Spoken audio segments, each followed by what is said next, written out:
আপনাদের সকলকে স্বাগত। আপনাদের জানিয়ে রাখি এই মুহূর্তে আমরা পৌঁছে গিয়েছি পশ্চিম মেদিনীপুর জেলার ডেবরা বিধানসভা কেন্দ্রে। আপনাদের সঙ্গে রয়েছে আমি অঙ্কুর। এই ভোটের ক্যারাভান নিয়ে আমাদের দীর্ঘদিন ধরেই এই যাত্রা চলছে।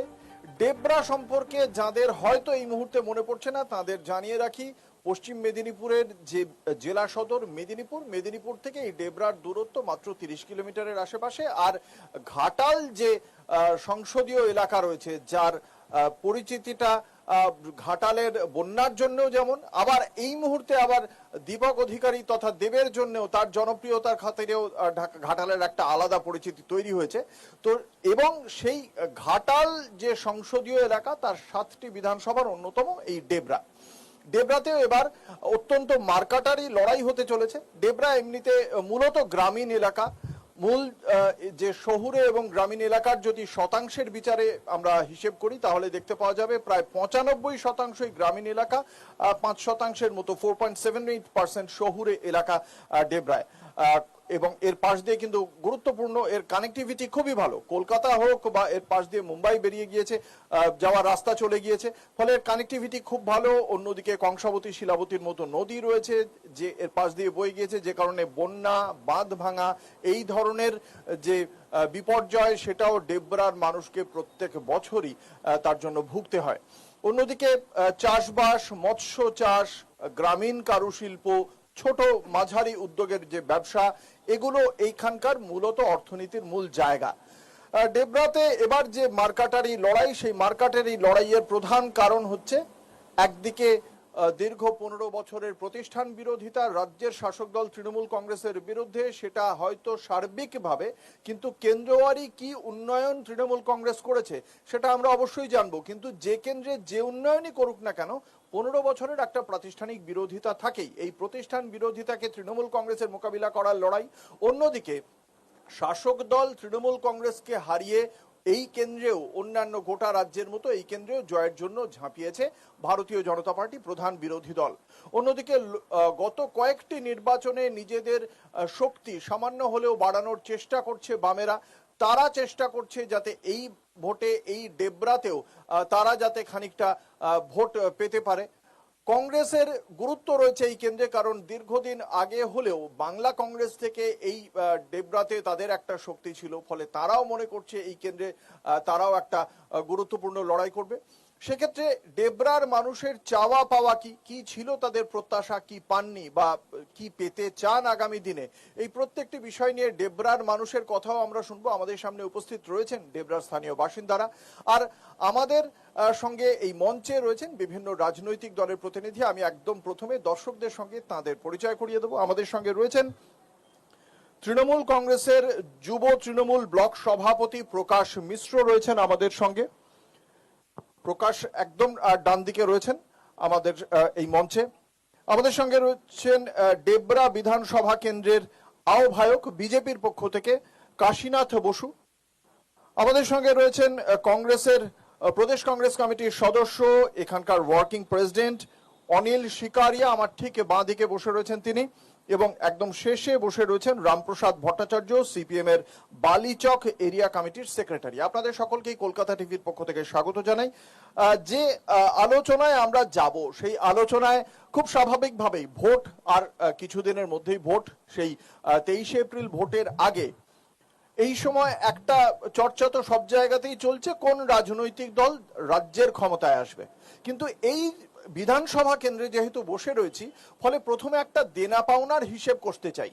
একদম প্রথমেই এই ডেবরা বিধানসভা কেন্দ্রের কি পরিস্থিতি ছিল, সেই পরিস্থিতি থেকে কি উন্নয়ন করছে বলে দাবি করছে রাজ্যের শাসক দল, এবং কি প্রত্যাশা ছিল, কি পায়নি বলছে বিরোধী রাজনৈতিক দল, সেই দেনা পাওনার হিসেবটা একদম প্রথমেই কষে নিতে চাইবো। প্রথমে শুনি বিরোধীদের বক্তব্য, তারপর তো অবশ্যই শুনবো শাসক দলের বক্তব্য। আমি একদম প্রথমে আসব কংগ্রেসের কাছে, অনিল শিকারিয়া। কি প্রত্যাশা ছিল, কি পাননি? প্রথমেই আমি কলকাতা টিভিকে ধন্যবাদ জানাই। ধন্যবাদ। এবং উপস্থিত অন্যান্য রাজনৈতিক দলের প্রতিনিধিদের শুভেচ্ছা জানাই। শুধুমাত্র ডেবরা বলে কথাটা নয়, গোটা বাংলায় যে নির্বাচনটা হচ্ছে সর্বত্র ছবিটা একই রকম। তৃণমূল প্রত্যাশা করছে অনুদানের রাজনীতির মাধ্যমে ভোট পেতে। এখানে কোথাও কর্মসংস্থান, কোথাও উন্নয়ন, রুজি রোজগার, চাকরি, শিল্প, কলকারখানা, বেকারদের সমস্যা, মূল্যবৃদ্ধি রোধের কোনো গল্প নেই। ওরা বলছেও না জনগণের কাছে। বিজেপির যা অবস্থা এখন, গোটা ভারতবর্ষের একই চিত্র পশ্চিমবঙ্গেও। ধর্মান্ধতা, ঘৃণা, বিদ্বেষ, বিভাজন, দাঙ্গা, এর ওপর দাঁড়িয়ে একটা কথা আপনাদেরকে মনে রাখতে হবে, গত বিধানসভায় ৭৭ জন বিধায়ক দিয়েছিল পশ্চিমবঙ্গের মানুষ বিজেপিকে। আমি এই কেন্দ্রের বিষয়ে আপনার চাওয়া পাওয়া শুনতে চেয়েছি অনিল বাবু। এই কেন্দ্রে বিশেষত গোটা পশ্চিম মেদিনীপুরের সমস্ত কেন্দ্রে একই অবস্থা। যা ছিল অধঃপতন হয়েছে, কোনো উন্নয়ন হয়নি। 2011 থেকেই এই অবস্থাটা এখানে দাঁড়িয়ে আছে। তার আগে উন্নয়ন হয়েছিল? তার আগেও হয়নি। স্বাভাবিক না নিয়মে মানুষরা যখন কোনো জনপ্রতিনিধি বিধায়করা থাকেন এখানে, তাদের নিয়মিত যে কাজগুলো করে সেইটাকেই তারা উন্নয়ন ধরে নিয়েছে। এখন বিধায়করা যে টাকা পান সরকারের কাছ থেকে, সেইটা খরচটাকেই উন্নয়ন ভেবে নিয়েছেন। কিন্তু বিধায়কের কাজ সেটা নয়। বিধায়কের অনেক গুরুত্বপূর্ণ কাজ আছে। রাজ্যের আইন প্রণয়নের ক্ষেত্রে আইনসভার আইনসভা না, আমি একদম প্রথমে আমি এক এক করে সবকটা জায়গায় যাব। এইটা কৃষি নির্ভর এলাকা। হ্যাঁ হ্যাঁ, এখানে কৃষির কোনো উন্নতি নেই। মেদিনীপুরে একটা বিস্তীর্ণ এলাকা, তার ভিতরে ডেবরাও আছে। এখন আলু চাষিরা জর্জরিত। 100 টাকা প্যাকেট বিক্রি হচ্ছে, 200 টাকা কুইন্টাল। সরকার বলছে 950 টাকা করে আমরা রেট বেঁধে দিয়েছি, আলু নেবো। আজ পর্যন্ত একটা আলু কেনা হয়নি। মন্ত্রীর ঘোষণা প্রায় 20-22 দিন আগে হয়ে গেছে। কৃষি বিজেপিরও একই অবস্থা। দিল্লির বুকে দেখা গেছে 700 কৃষক হত্যা হয়েছে। এমএসপি দেবো বলে প্রধানমন্ত্রী বলেছে, আজ পর্যন্ত এমএসপি দেয়নি। বেশ, এই অবস্থায় দাঁড়িয়ে ডেবরার মানুষরা প্রতারিত, বিজেপির কাছেও তৃণমূলের কাছেও। বেশ, আসবো বামেদের কাছে। আমি যেটা রামপ্রসাদ বাবু আপনার কাছে জানতে চাইবো যে এই যে ধরুন উনি একটা কৃষির সেক্টর বললেন, আপনার কি অন্য কোনো সেক্টর মনে পড়ছে যে সেক্টর আপনার মনে হয় যেটা প্রত্যাশা ছিল তৃণমূল বিধায়ক হুমায়ুন কবিরের কাছ থেকে, সেটা আপনারা পাননি? আমাদেরকে এখানে সুযোগ দেওয়ার জন্য আমাদের কলকাতা টিভিকে ধন্যবাদ। ধন্যবাদ। উপস্থিত দর্শকবৃন্দ সম্মানীয় এবং সবাইকে আমি প্রথমেই বলতে চাই, যেহেতু আমাদের ব্লকের উন্নয়ন প্রসঙ্গে এটি অত্যন্ত গুরুত্বপূর্ণ অধ্যায়। প্রকৃতপক্ষে 1977 সাল থেকে 2010 সাল 11 সাল পর্যন্ত ডেবরা ব্লকে প্রতিটি গ্রামে primary school, MSK, SSK school শিক্ষার প্রসার ঘটেছিল। দ্বাদশ শ্রেণী পর্যন্ত অবৈতনিক শিক্ষা। আমাদের হাজার হাজার ছেলে মেয়ে, প্রান্তিক বাড়ির ছেলে মেয়েরা সরকারি স্কুলে তারা অধ্যয়ন করেছিল, তারা লেখাপড়া করেছিল এবং এসএসসির মধ্য দিয়ে তারা চাকরি পেয়েছিল, সরকারি দপ্তরে পেয়েছিল, সব স্থায়ী চাকরি পেয়েছিল। 2011-তে আপনাদের সরিয়ে দিল। 11 পরে আমাদের ডেবরা থানার 11 কেন সরিয়ে দিল? আপনারা এত জনগণ মনে করেছেন এর চেয়ে আরো ভালো কাজ হয়তো টিএমসি করতে পারবে, তারা মনে করেছিলেন। বেশ, কিন্তু এখন সবাই হতাশায় ভুগছেন, এখন কিছুই নেই। কিন্তু আমার ব্লকের কথা বলছি, ব্লকে কেউ এখানে যারা অন্যান্য দলের প্রতিনিধি আছেন, শাসক দলের যারা 12 বছর দেশ শাসন করছেন এবং 15 বছর আমাদের রাজ্য চালাচ্ছেন, তারা কেউই দাবি করতে পারবেন না। এবং দুটি দলেরই কেন্দ্রের এবং রাজ্যের শাসক দল হিসাবে তাদের দায়িত্ব থেকে যায় আমাদের জনগণের হচ্ছে সুরাহা করা। আমি সাম্প্রতিক একটি উদাহরণ দিই, এই যে গ্যাসের দাম 60 টাকা বাড়লো। গ্যাসটা সার্বিক, আমি বলছি আমি এই ব্লকের আমি তো বললাম 2011 পর থেকে আজ 2026 টিএমসির পক্ষ থেকে কেউ বলতে পারবেন না যে আমাদের ব্লকে, আমাদের এখানে যে সমস্যা, একটি মাত্র সুপার স্পেশালিটি হসপিটালের বিল্ডিং তৈরি করেছেন, তাই পর্যাপ্ত ডাক্তার নেই, তাই পর্যাপ্ত ওষুধ নেই, জাল স্যালাইন থেকে শুরু করে ওষুধের তার মান অত্যন্ত নিম্নমানের, স্বাস্থ্যকর্মী অমিল, এখানকার রুগীরা, এবং সবচেয়ে বড় কথা এখানে যে প্রাইমারি স্বাস্থ্য কেন্দ্রগুলো ছিল যেখানে ডাক্তার ছিলেন, সব জায়গায় 11 সালের পর থেকে আর কোনো ডাক্তার নেই, স্বাস্থ্যকর্মী নেই। বেশ, দুটো, শিক্ষা আর স্বাস্থ্য। আসবো শিক্ষা, ভারতীয় জনতা পার্টি, সবই আছে অবশ্যই। কোনো ভারতীয় দিকেই জনতা সাফল্য পার্টি, নেই। কাশীনাথ বসু, এই অঞ্চলের উন্নয়নের বিষয়ে বিজেপির কি মূল্যায়ন? প্রথমে কলকাতা টিভি ধন্যবাদ। এই চ্যানেলকে ধন্যবাদ জানাই আমাদের ভারতীয় জনতা পার্টিকে অংশগ্রহণের সুযোগ দেওয়ার জন্য। সর্বোপরি আমার বিরোধী দল তৃণমূল কংগ্রেস, সিপিআইএম এবং সিকারিয়া বাবু কংগ্রেস, তাদের সবাইকে আন্তরিক শুভেচ্ছা এবং অভিনন্দন জানাই। সর্বোপরি এখানে যারা বসে আছেন দর্শক আসনে, তাদেরকেও আমার অনেক অনেক শুভেচ্ছা। প্রকৃত প্রস্তাবে ডেবরার সিপিএম এর 34 বছর আর তৃণমূল কংগ্রেসের এই লাস্ট 15 বছর। যারা বসে আছেন আর যারা আমরা এখানে আছি, এইখান থেকে ঢিলছুড়া দূরত্ব কাঁকড়া, স্কুল বন্ধ হয়ে আছে। এখানে যারা দর্শক আসনে আছেন তাদের অনেকেই এখানে আছেন যারা দ্বীপান্তরের বাসী। আজও পর্যন্ত টাবাগাড়া ব্রিজ, যেটা তৃণমূল কংগ্রেসের অন্যতম প্রতিশ্রুতি ছিল, পূরণ করতে ব্যর্থ। কৃষকদের কথা হচ্ছিল, ভারতীয় জনতা পার্টির দিকে প্রথমে আঙুল তুললেন, তারপরে আমাদের আবার বন্ধুবর দাদা তিনিও আঙুল তুললেন। আমরাই প্রথম দাবিদার ছিলাম যে ডেবরার কৃষির উন্নয়নের জন্য পাম্প বসানোর দরকার আছে। শুধু তাই নয়, হিমঘরের প্রয়োজনীয়তা আছে ডেবরা উত্তরে। কৃষকদের উন্নয়নের জন্য ভারতীয় জনতা পার্টি, নরেন্দ্র দামোদরজি মোদী সরকার যে বরাদ্দ করেছেন তা আটকে রাখা হয়েছে তৃণমূল কংগ্রেসের দ্বারা, ইমপ্লিমেন্টেশন করতে দেওয়া হয়নি। তৃণমূল কংগ্রেসের দেওয়া প্রতিশ্রুতি ছিল এখান থেকে ঢিলছুড়া দূরত্ব ডেবরাতে তারা ক্ষমতায় আসলে ওখানে এসি বাস টার্মিনাস হবে। এসি বাস টার্মিনাস তো কোন দূরস্থ, ভোটের বাজারকে গরম করার জন্য মা বোনেদের সম্মান রক্ষার্থে বোধহয় একটা যাই হোক ছাউনি তৈরি করেছেন। এইখানে দাঁড়িয়ে তৃণমূল কংগ্রেস আর হুমায়ুন কবির তার এমএলএ প্রতিশ্রুতি দিয়েছিল ঢিলছুড়া দূরত্বে এখানে তারা অগ্নি নির্বাপন কেন্দ্র তৈরি করবেন। ভিত্তিপ্রস্তর দূরস্থ একটা ইটও পর্যন্ত এখনো পড়েনি। তৃণমূল কংগ্রেস জমানায় তার সব থেকে বড় প্রতিশ্রুতি ছিল, তারা যদি ক্ষমতায় আসার পরে বালিচকের ওভারব্রিজ সম্পন্ন করতে না পারে, মাননীয় দেব এবং তৃণমূল কংগ্রেস ডেবরার জনগণের দরবারে ভোট চাইতে যাবেন না। এখনো পর্যন্ত রেলের overbridge complete, Guinness book of রেকর্ডে নাম উঠবে পশ্চিমবঙ্গের বালিচকের যে ওভারব্রিজ, গিনিস বুক অফ রেকর্ডে নাম উঠবে।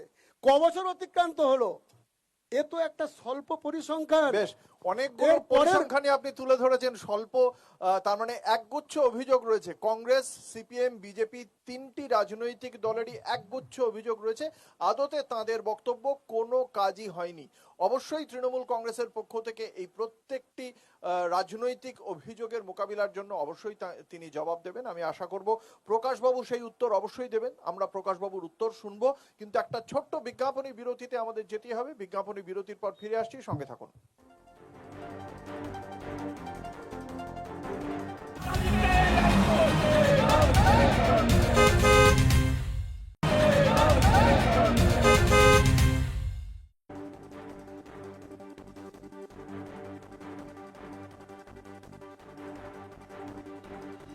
ফিরে এলাম বিরতির পর। আপনারা দেখছেন ভোটের ক্যারাভান, আপনাদের সঙ্গে রয়েছে আমি অঙ্কুর।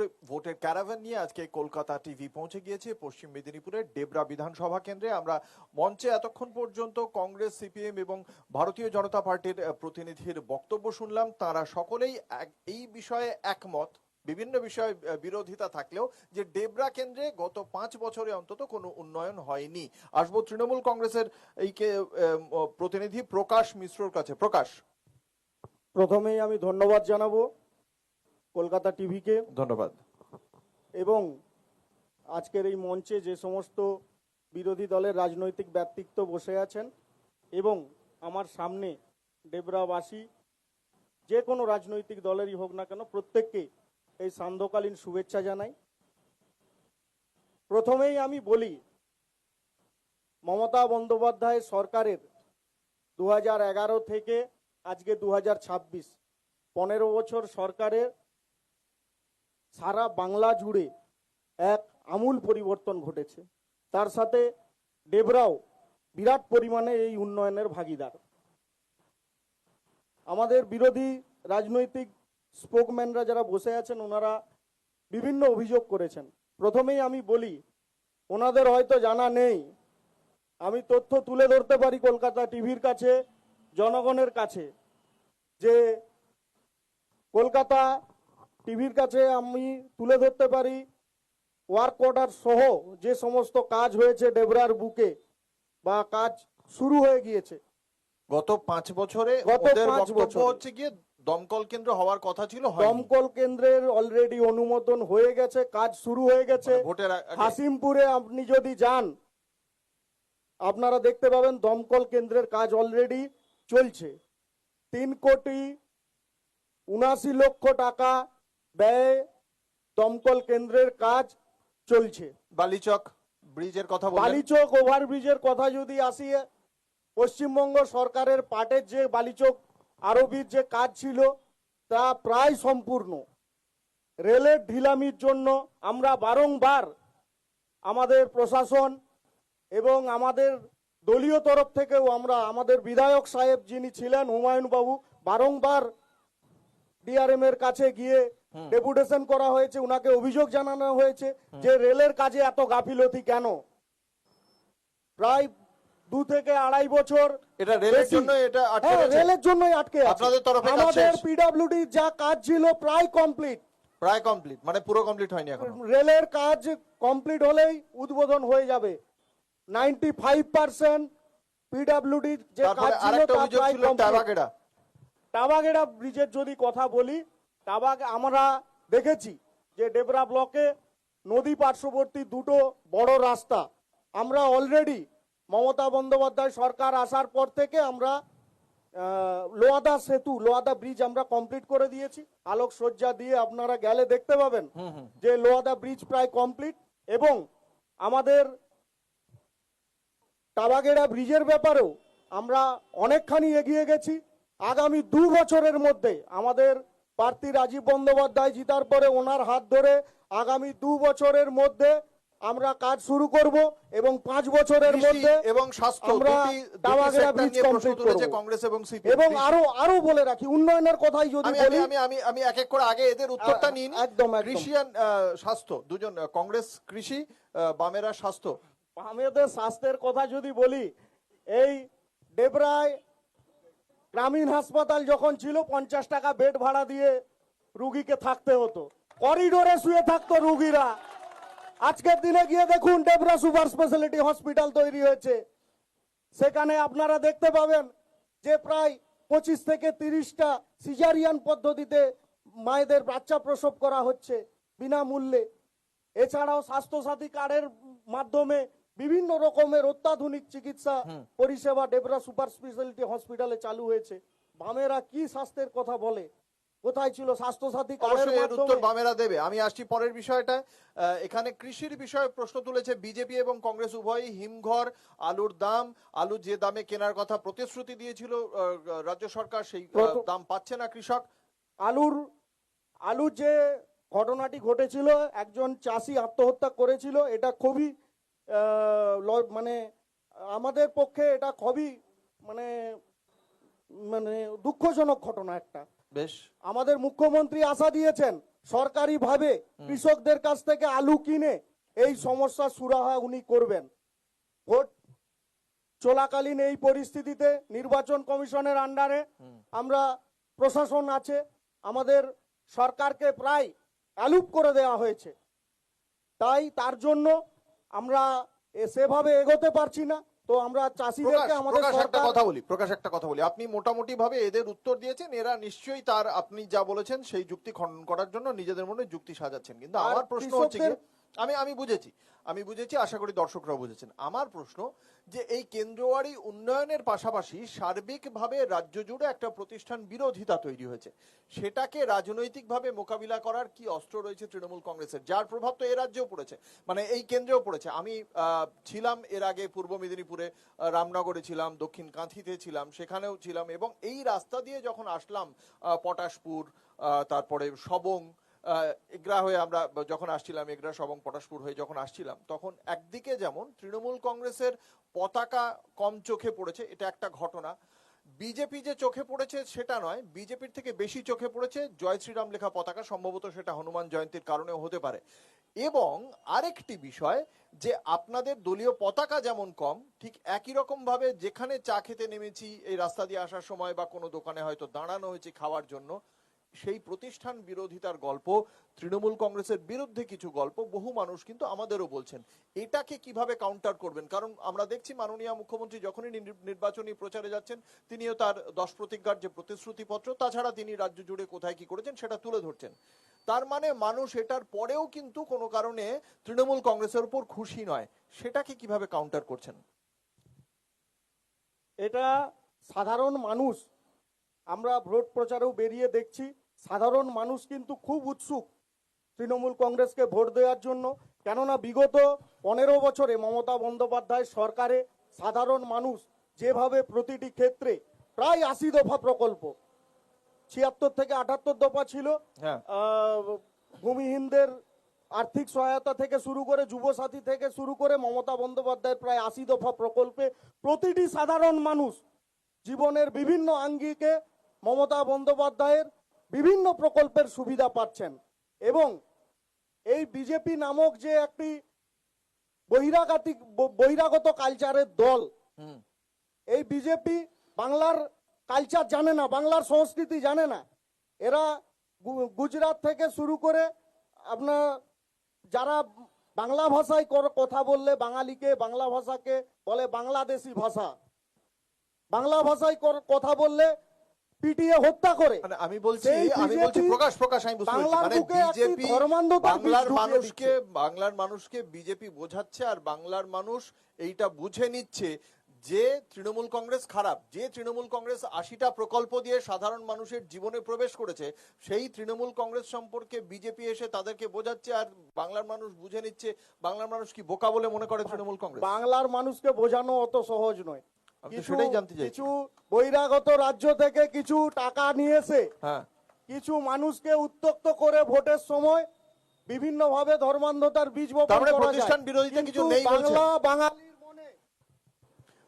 বাংলা বাঙালির মনে মমতা বন্দ্যোপাধ্যায় আছে, বাংলা বাঙালির মনে প্রতিষ্ঠান বিরোধিতা কাজ করবে না, তাই তো? কোনো কাজ করবে না। মমতা বন্দ্যোপাধ্যায়ের উন্নয়নে ধুলোকুটির মতো ছাই হয়ে যাবে। কংগ্রেস বিজেপির কাছ থেকে প্রথমে বামেদের কাছে আসবো। স্বাস্থ্য পরিকাঠামোয় বামেদের বলার কিছু নেই, নির্বাচনী স্বাস্থ্যে তারা শূন্য, কিন্তু স্বাস্থ্য পরিকাঠামো নিয়ে আপনারা যে অভিযোগ করেছেন তাকে নস্যাৎ প্রথমেই করছে বলি, তৃণমূল। আমরা শূন্য বলেই বিধানসভায় আজকে পশ্চিম বাংলার যুবদের কাজ শূন্য। আমরা শূন্য বলেই গেল 4 বছর ধরে গ্রামীণ শ্রমজীবী 100 দিনের কাজের মানুষের পাইনি। এবং আমি এই ব্রিজের প্রসঙ্গে আসি, 10 বছর ধরে তৃণমূল বলছে যে আমরা ব্রিজ করতে পারিনি কেন্দ্রীয় সরকারের বিরোধিতার জন্য। আমরা বলছি শাস্তি পাচ্ছে 6টা ব্লকের জনগণ। আপনারা শাসক দলে আছেন, কেন্দ্রে কি রাজ্যে? আপনারা মানুষের সুরাহা করছেন না। যেমন ওই ব্রিজ হয়নি, 6টা ব্লকের মানুষ নিরন্তর ওখানে রেল গেট বন্ধ থাকার জন্য রুগী থেকে শুরু করে পরিবার অনেকে মৃত্যুবরণ করেছে। ডেবরা ব্লকের এই ব্রিজ আপনাদের দ্বন্দ্বের জন্য জনগণ কষ্ট পাচ্ছেন। তেমনি 100 দিনের কাজ একদল বলছেন চুরি করেছে, আরেক দল চোর ধরার কথা, তারা তাদের বিরুদ্ধে এফআইআর না করে গ্রামীণ শ্রমজীবী মানুষকে 4 বছর কাজ থেকে তাদেরকে আপনারা বঞ্চিত করেছেন।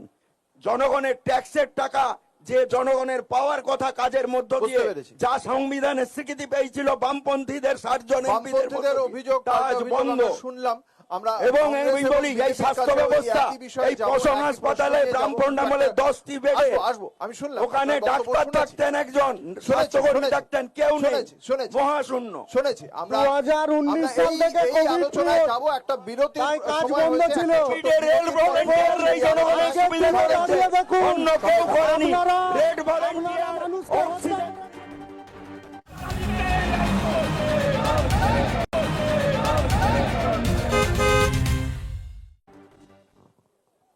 ফিরে এলাম বিরতির পর। আপনারা দেখছেন ভোটের ক্যারাভ্যান, আপনাদের সঙ্গে রয়েছে আমি অঙ্কুর। বামেদের বক্তব্য শুনলাম, আসবো কংগ্রেসের কাছে। বলুন, আপনি যে অভিযোগ করছেন সেই অভিযোগ তো উড়িয়ে দিচ্ছি, কৃষিতে তো প্রচুর কাজ করেছে তৃণমূল কংগ্রেস, এমনটাই দাবি। দেখুন, তৃণমূল তার পক্ষ অবলম্বন করবে, এটা খুব স্বাভাবিক। কিন্তু একটা কথা বুঝতে হবে, কংগ্রেস তার নিজস্ব শক্তিতে দীর্ঘদিন পরে পশ্চিমবঙ্গে বিধানসভায় অবতীর্ণ হয়েছে। ডেবরা তার অন্যতম। এখানে মূলত আমাদের লড়াইটা হচ্ছে তৃণমূলের সঙ্গে। 2011 থেকে ক্ষমতায় আছে, হ্যাঁ আমরা 6 মাসের জন্য সাথে ছিলাম। আর 2014 থেকে পশ্চিম গোটা দেশে বিজেপির সরকার, আর এখানে 77টা এমএলএ দিয়েছিল। এটা খুব গুরুত্বপূর্ণ বিষয়। আপনাকে জানতে হবে এটা ডেবরা বলে ব্যাপারটা নয়, এটা গোটা পশ্চিমবঙ্গের জন্য। 77টা এমএলএ এবং 16টা সাংসদ দিয়েছিল প্রথম দফায়, দ্বিতীয় দফায় 18, সংসদে, প্রথমে 18, পরে 12। তারপরে 12। হ্যাঁ, আপনারা বলুন তো কে হারবে জিতবে, নির্বাচন আসবে যাবে, একজনকে আপনারা জেতাবেন, এটা ঠিক আছে। 77 জন এমএলএ একদিনের জন্য পশ্চিমবঙ্গে গণতন্ত্রে বিরোধীদের ভূমিকা অপরিসীম। বেকারদের জন্য একটা আওয়াজ তুলেছে, কলকাতা রাজপথে কোনো জেলায় পদযাত্রা আন্দোলন হয়েছে, রুজি রোজগারের জন্য হয়েছে, কোথাও কোনো আন্দোলন হয়েছে যে স্বাস্থ্য ব্যবস্থা পশ্চিমবঙ্গে ভেঙে পড়ছে এর জন্য আমরা দাঁড়িয়ে আছি? 77টা এমএলএ যদি এক জায়গায় দাঁড়ায়, 77টা তো আবার বেশ কিছু তৃণমূল কংগ্রেসে চলে গেছে। সেটা আলাদা প্রসঙ্গ, হ্যাঁ, হ্যাঁ। কিন্তু পশ্চিমবঙ্গের মানুষ দিয়েছিল। কোথায় বিরোধীদের ভূমিকা? আমরা যেমন শাসকের পক্ষে বিপক্ষে, তেমনি আমরা বিজেপিরও বিপক্ষে। ধর্মান্ধতা, মানুষকে উস্কে দেওয়া। আমরা চাই বিধানসভায় প্রশাসনিক দক্ষতার জন্য মানুষের কাছে আমরা যেটা চাইছি যে আমাদেরকে সমর্থন করুন, এইটা প্রশাসনিক দক্ষতার জন্য। বেশ, আসি বিজেপির কাছে ধর্মীয় উত্তর গুরুরা শুনবো। ধর্মের কাজ করবে, রাজনৈতিক নেতারা রাজনীতি করবে। এখন হচ্ছে ঠিক উল্টো, রাজনৈতিক নেতারা ধর্মীয় গুরুর অবতারণে আর ধর্মীয় গুরুরা রাজনীতি করছে। বেশ, বেশ, এইটাকে অনিলবাবু, পশ্চিমবঙ্গের আমি- মানুষকে বুঝতে হবে। দেখি মানুষ বুঝবেন কিনা দেখি। আপাতত আমি বিজেপির উত্তর শুনবো। বলুন কাশীনাথ বাবু। তৃণমূল কংগ্রেসের যিনি এখানে প্রতিনিধিত্ব করছেন তিনি বললেন ডেবরায় সুপার স্পেশালিটি হাসপাতাল, তাই তো? ডেবরায় সুপার স্পেশালিটি হাসপাতালে সুপার আছে কিন্তু ডাক্তার নাই। আর ডেবরা সুপার স্পেশালিটি হাসপাতালটা এখন আর সুপার স্পেশালিটি নেই, রেফারেন্সে স্পেশালিটি হয়ে গেছে। রুগী নিয়ে যাবেন, ডাক্তার পেন আর খাতা নিয়ে বসে আছে যে কত দ্রুত সেই রুগীটাকে মেদিনীপুর নালে কলকাতাতে রেফার করতে পারে। আমার প্রতিপক্ষ তৃণমূল কংগ্রেস একটা খুব সুন্দর কথা বলেছে, কথাটা আমার খুব হৃদয়গ্রাহী হয়েছে। তৃণমূল কংগ্রেসের নেতা বলছেন যে সাধারণ মানুষ খুবই উৎসাহ ভরে আছে। সত্যি সাধারণ মানুষ উৎসাহ ভরে আছে। কবে তারা ভোট দিয়ে তৃণমূল কংগ্রেসকে বিদায় দেবে তার জন্যই মানুষ উৎসাহিত হয়ে আছে। বেশ, আজকে এখানে তৃণমূল কংগ্রেসের যিনি প্রতিনিধিত্ব করছেন তাকে আমি প্রশ্ন রাখতে চাই, এইখান থেকে ঢিলছুড়া দূরত্বে ডাক্তার সরেনকে পিটিয়ে মারা হয়েছিল। এই তৃণমূল কংগ্রেস আর তার প্রশাসন আর তার পুলিশ ডাক্তার সরেনকে পিটিয়ে মেরেছে। এই ডেবরাতে আদিবাসী শিক্ষক যে 26,000 চাকরি চোর করেছিল তৃণমূল কংগ্রেস, তার একজন শিক্ষক এখানে আদিবাসী এক নেতা ছিল, তৃণমূল কংগ্রেসেরই নেতা, হৃদরোগে আক্রান্ত হয়ে মারা গেছে। তার জন্য তৃণমূল কংগ্রেস ফোঁটা চোখের জল পেরেছে। হাতরাসে কি ঘটছে এদের মাথার ঘাম পায়ে পড়ে আর দিদির আঁচল চোখে ওঠে। কিন্তু এখানে আদিবাসী বাচ্চা শিশু কন্যা কাঁকড়াতে মারা গেল। আর মাত্র কয়েকদিন আগে এখানে তৃণমূল কংগ্রেসের এমএলএ টাকার বকচা বেঁধে 1000 কিলোমিটার দূরত্বে যাচ্ছে, আর 30 ফুট দূরত্বে আদিবাসী কন্যা মারা গেলে তৃণমূল কংগ্রেসের খেয়াল থাকে না। আমি বলবো তৃণমূল কংগ্রেসের এখানে যিনি প্রতিনিধিত্ব করছেন তিনি এই প্রশ্নগুলোর সঠিক উত্তর আমি দিন। কাশীনাথ বাবু, আমি আপনার কাছে আসছি। আমাদেরকে বলা এখানে হচ্ছে আপনি- বহিরাগত তৃণমূল কংগ্রেস এই শিক্ষাই তার যুব নেতাকে দেয়।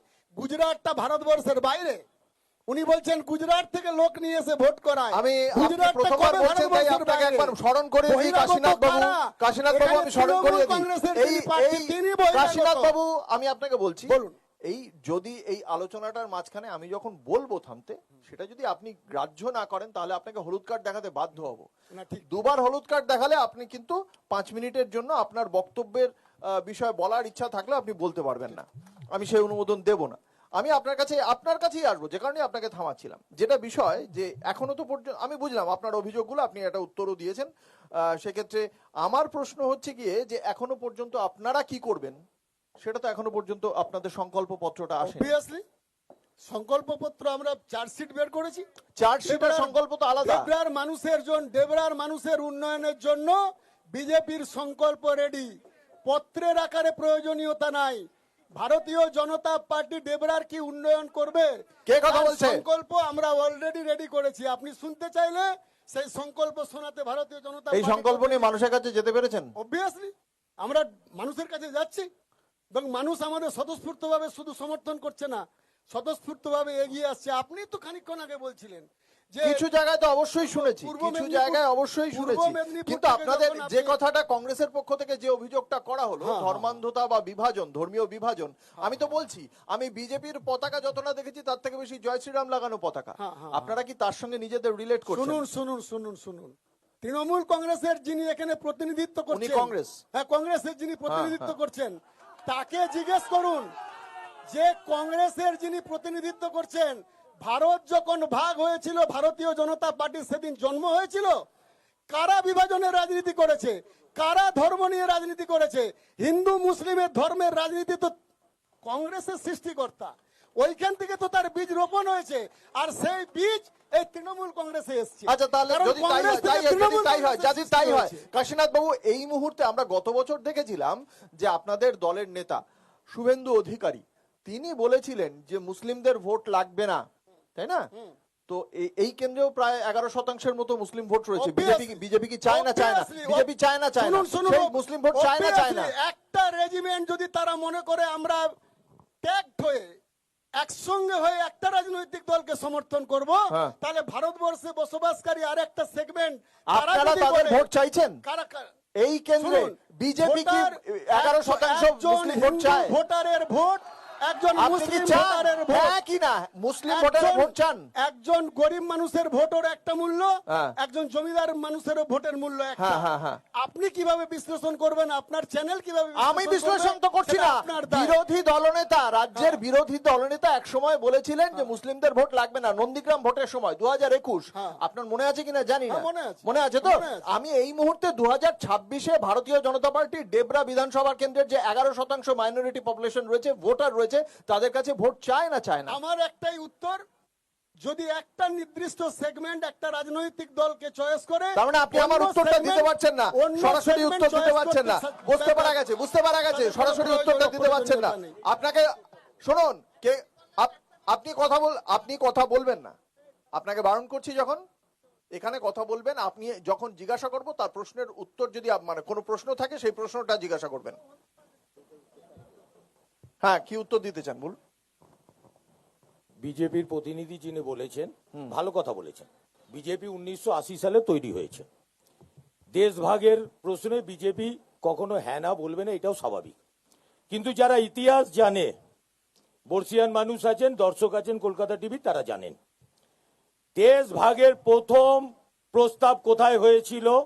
হিন্দু মহাসভার বাৎসরিক অধিবেশনের আমি সাভারকরের direct condemn করছি, নেতৃত্বে। আপনি ভুল ইনফরমেশন একদম ইতিহাস, আমি বলে যাচ্ছি, পরপর বলে যাচ্ছি, রাম আমি বলে মন্দিরের যাচ্ছি, তালা বলে কে যাচ্ছি, বলে খুলেছিল? যাচ্ছি।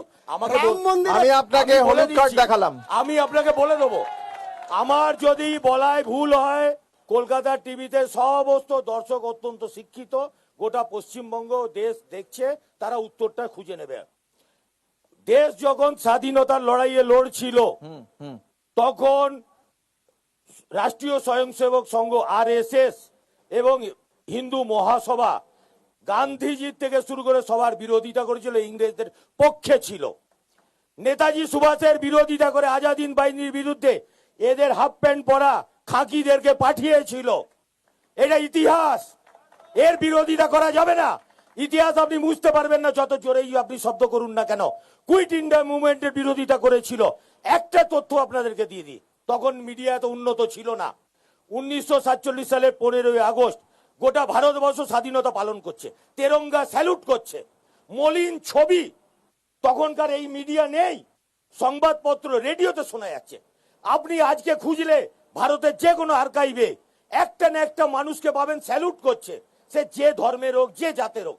একটা রাষ্ট্রীয় স্বয়ংসেবক সংঘের হিন্দু মহাসভা কোন নেতা কর্মীকে দেখেছেন আনন্দ করতে শোক পালন করছিল? ভারতের অনিলবাবু, শুধু তাই নয়, RSS এর যে দপ্তর, সেই দপ্তরে দীর্ঘদিন এই পতাকা উত্তোলন করা হয়। আমাদের সাধারণ 3 জন মানুষ নাগপুরে জাতীয় পতাকা উত্তোলন করেছিল। তাদের বিরুদ্ধে এরা কি করেছে? কেস দিয়ে জেলে পাঠিয়েছে। আমরা বুঝতে পারলাম কেসের কংগ্রেসের পক্ষ থেকে পতাকা, একটা উত্তর দেওয়া হয়েছে। কংগ্রেসের অনিল বাবু, পতাকা। আসছি এইটা। আমরা আবারও একটা বিজ্ঞাপনী বিরতির সময় হয়ে গিয়েছে। আমরা উন্নয়ন, প্রতিষ্ঠান বিরোধিতা নিয়ে চর্চা করেছি, আমরা প্রার্থীদের নিয়ে চর্চা করব এবার আগামী পর্বে, এবং অবশ্যই এখানকার মানুষজনের কথাবার্তাও আমরা শুনবো। একটা ছোট্ট বিজ্ঞাপনী বিরতির পর ফিরে আসছি, সঙ্গে থাকুন।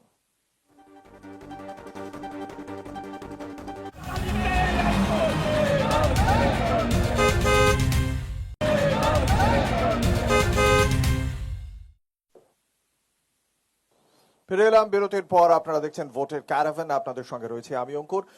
ভোটের ক্যারাভ্যানে আজকে আমরা পশ্চিম মেদিনীপুরের ডেবরা বিধানসভা কেন্দ্রে, সেখানে প্রাথমিকভাবে আমরা রাজনৈতিক দলের প্রতিনিধিদের সঙ্গে কথা বলেছি। এই কেন্দ্রের উন্নয়নের কি কি করা হয়েছে তার দাবি জানিয়েছে তৃণমূল কংগ্রেসের পক্ষ থেকে, বাকিরা সেই দাবির বিরুদ্ধে তাদের পাল্টা অভিযোগের কথা জানিয়েছেন। আমি তার পাশাপাশি একই সঙ্গে এই কেন্দ্রের যে সাধারণ মানুষ, সেই ডেবরার সাধারণ মানুষ এই মুহূর্তে আমাদের মঞ্চের সামনে রয়েছেন। আমি তাদের কাছেও এই পর্বে জানতে চাইবো তাদের চাওয়া পাওয়ার কথা, তাদের প্রত্যাশার কথা। আপনারা চাইলে আপনারা প্রশ্ন করবেন, আপনারা একটি প্রশ্ন করবেন, হাত তুলবেন, আমি তার কাছে যাব।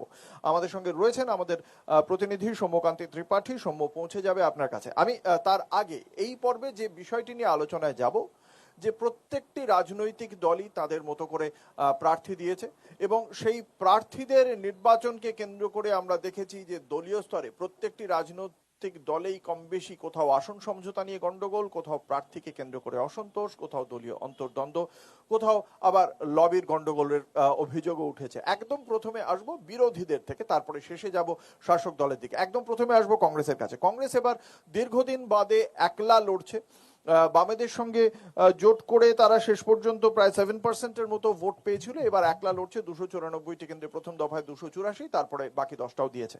আমি যেটা জানতে চাইবো যে এই চিত্তরঞ্জন জানা, যিনি আপনাদের প্রার্থী, তাকে কেন্দ্র করে কোনো অসন্তোষ আছে? কারণ আমরা সেই উত্তরবঙ্গ থেকে দক্ষিণবঙ্গ বিভিন্ন জায়গা দেখেছি আপনাদের নাম ঘোষণার পরেই সেই সমস্ত দলীয় কার্যালয়ে চেয়ার ভাঙচুরের ছবি। এখানে না, আমাদের মূলত এখানে সেরকম কোনো সমস্যা নেই।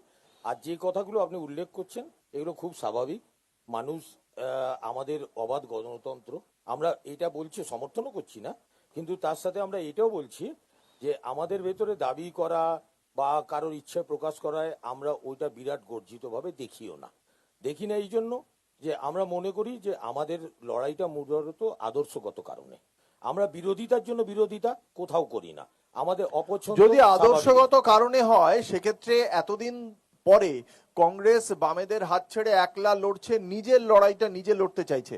সেখানে সাধারণ যারা আপনাদের কর্মী সমর্থক, যারা এখনো আপনার দলের পাশে রয়েছেন, তারা তো আরো এগিয়ে এসে যে যাকেই দাঁড় করাক তাকেই সাপোর্ট করব, ব্যাপারটা এই মানসিকতাটা থাকা উচিত। তাহলে কিসের মোহে এই ক্ষমতার অলিন্দে আসার চেষ্টা করছেন? আপনাদের দলের এক ভাগ আসতে চাইছেন, বাকিরা বাধা দিচ্ছেন, এই অসন্তোষ কেন? দেখুন, দীর্ঘ প্রায় 20 বছর পরে, আমরা এর আগে সব জোটে লড়েছিলাম, প্রায় 20 বছর পরে আমরা একা লড়ছি। এখানে জেলাতে মাত্র 15টা আসন, আমাদের 15 জন দাবিদার অনেক, তারা দাবি করেছে, তাদেরকে আবার আমরা ডেকে কথা বলে নিয়েছি, তারা সব এখন সহমত হয়ে কাজ করছে। তাৎক্ষণিক কিছু প্রতিক্রিয়া দেখা দেয়, এগুলোকে আমরা আমাদের দলের সম্পদ হিসেবে মনে করছি। বেশ, এর আগে আপনাদের বামেদের সঙ্গে জোটে থাকার সময় খানিকটা হলেও যা ভোট পার্সেন্টেজ ছিল, এবার সেটা বাড়বে? যদি বাড়ে বলে মনে করেন, কেন বাড়বে বলে মনে করেন? দেখুন, আমি একটু খেলাপ্রিয় মানুষ, নিজেও খেলতাম, এই জেলার হয়ে দীর্ঘদিন প্রতিনিধিত্ব করেছি। অনেক সময় নাইজেরিয়াকে খুব ছোট দল বলে অবজ্ঞা করে, সেই নাইজেরিয়া কি রেজাল্ট করেছিল সবাই জানে। কংগ্রেস তাক লাগাবে তার ফলাফলে, কটা জিতবে, কেন মানুষ আপনাদের আবার বাঁচবে, আমি কটা জেতা ভেড়া শতাংশের হিসাব যদি আমি ধরি, একদম যে আপনাদের ভোট পার্সেন্টেজটা বাড়বে, যদি মনে করেন বাড়বে, আপনি যে বলছেন তাক লাগাবে, কিসের ভিত্তিতে, কেন কংগ্রেস এটা মনে করে? আমরা প্রশাসনিক দক্ষতার জন্য ভোটে অবতীর্ণ হই। আজকে যে কোনো জায়গায় আপনি গোটা ভারতবর্ষে ICDS থেকে বার্ধক্য ভাতা, প্রত্যেকটা প্রকল্প কংগ্রেসের চালু করা, মোট 42টা প্রকল্প আছে গোটা ভারতবর্ষে। মোদীর সরকার আসার পর নাম পরিবর্তন করেছে। যে 100 দিনের কাজকে বলেছিল মোদী যে গड्ढा বুতানে কা এক স্কিম, যখন করোনা হলো, থরে থরে মানুষ মারা গেল, ওই 100 দিনের কাজই মানুষকে রোজগার দিয়েছে। আপনি মনে করছেন যে আপনাদের সেই স্কিমগুলোই প্রত্যেকটা- এখন, তাই জন্যই তো সরকারে এসে আপনি কি কিন্তু করবেন? এটা আপনি ইউপিএ 1, মন্দির মসজিদ এটা করবো? অনিল বাবু এটা আমার এটা কাজ নয়।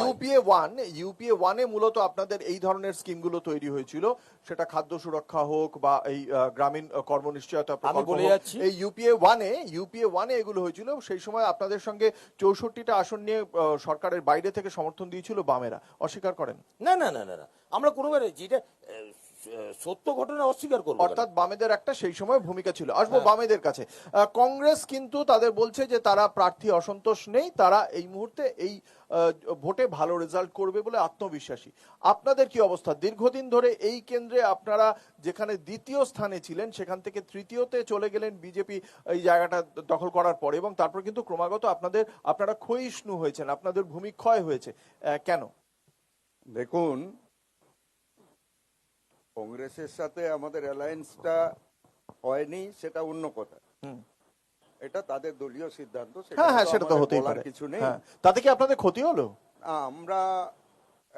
আমরা চেয়েছিলাম যে এই দুটো শাসক দল বনাম পশ্চিমবাংলার জনগণ, এই যুদ্ধটাই হচ্ছে এবারে নির্বাচনে।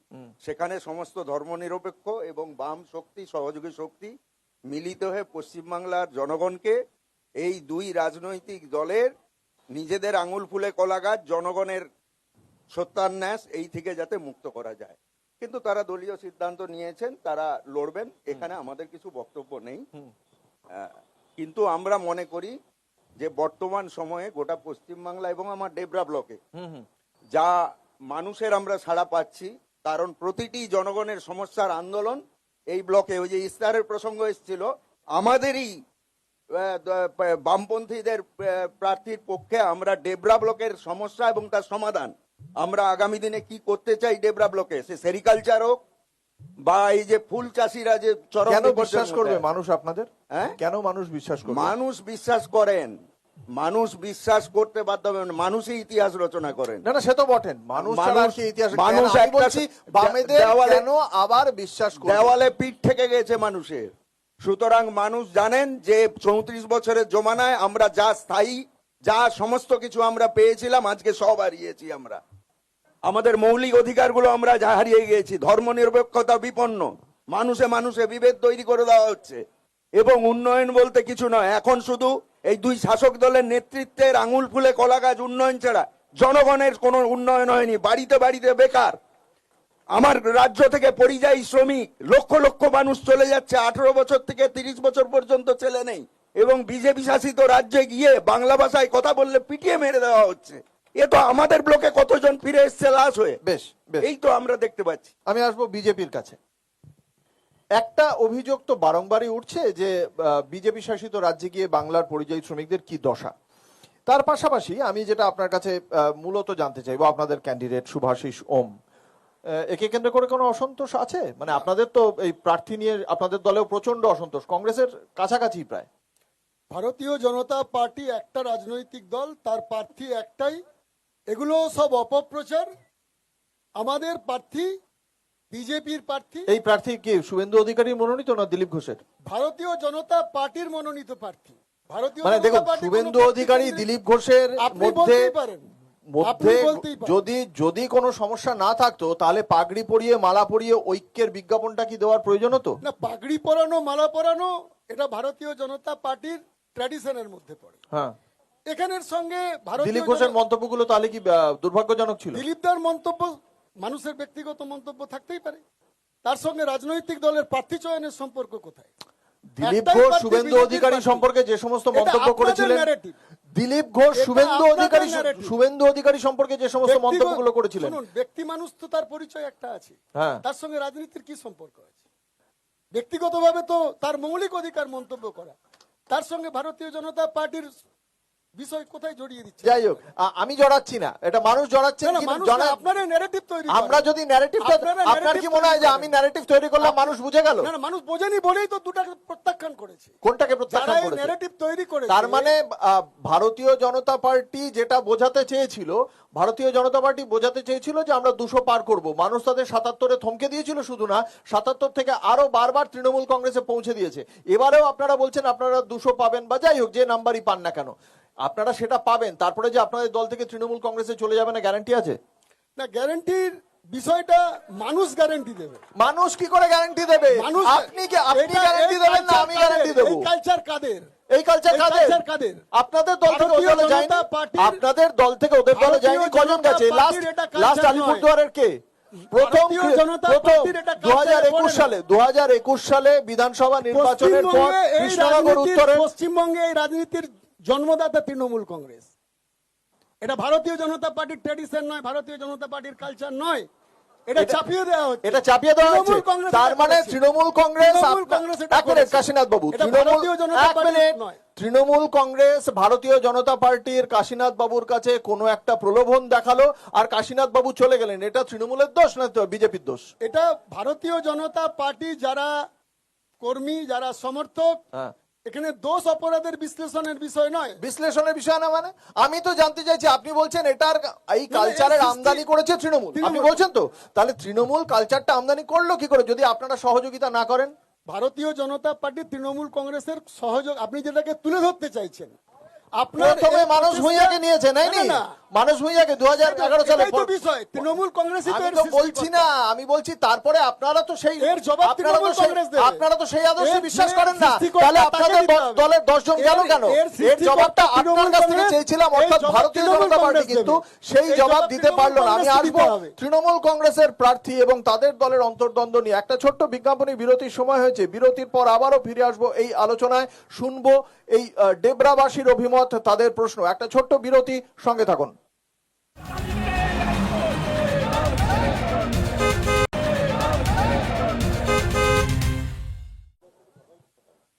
ফিরে এলাম বিরতির পর। আপনারা দেখছেন ভোটের ক্যারাভ্যান, আপনাদের সঙ্গে রয়েছে আমি অঙ্কুর, আমাদের সঙ্গে রয়েছেন উপস্থিত জনতা। ডেবরা বিধানসভা কেন্দ্রের পশ্চিম মেদিনীপুরের ডেবরায় আজকে আমরা রয়েছি ভোটের ক্যারাভ্যান নিয়ে। আমার সঙ্গে মঞ্চে রয়েছেন বিশিষ্ট অতিথিরা। আমরা বাম, কংগ্রেস এবং ভারতীয় জনতা পার্টির প্রার্থী এবং তাদের দলীয় এই প্রার্থী দেওয়াকে কেন্দ্র করে, প্রার্থী মনোনয়নকে কেন্দ্র করে যা যা সমস্যা সেগুলো নিয়ে চর্চা চলছে। আসবো তৃণমূল কংগ্রেসের কাছে। তৃণমূল কংগ্রেসের প্রকাশ মিশ্র, যুব তৃণমূল ব্লক সভাপতি।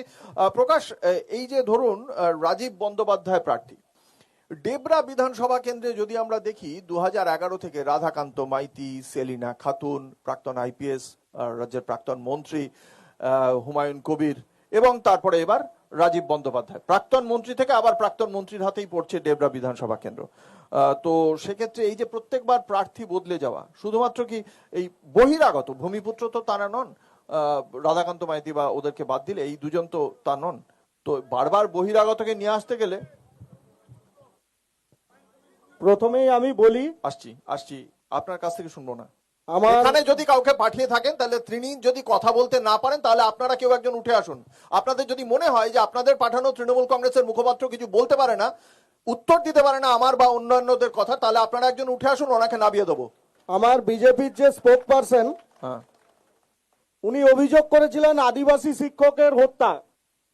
আমি আজকের দিনে দাঁড়িয়ে বলি, আমাদের সরকারের প্রশাসন নিরপেক্ষ তদন্ত করে 5 জনকে ইতিমধ্যে আদালতে, রাধামোহনপুর 11 অঞ্চলে যে আদিবাসী শিক্ষক হত্যা হয়েছিল তার 5 জনকে যাবজ্জীবন কারাদণ্ডে দণ্ডিত করেছে। দ্বিতীয় কথা বলি, ডাক্তার সরেনের হত্যা। ডাক্তার সরেনের মৃত্যু অত্যন্ত দুঃখজনক, বেদনাজনক।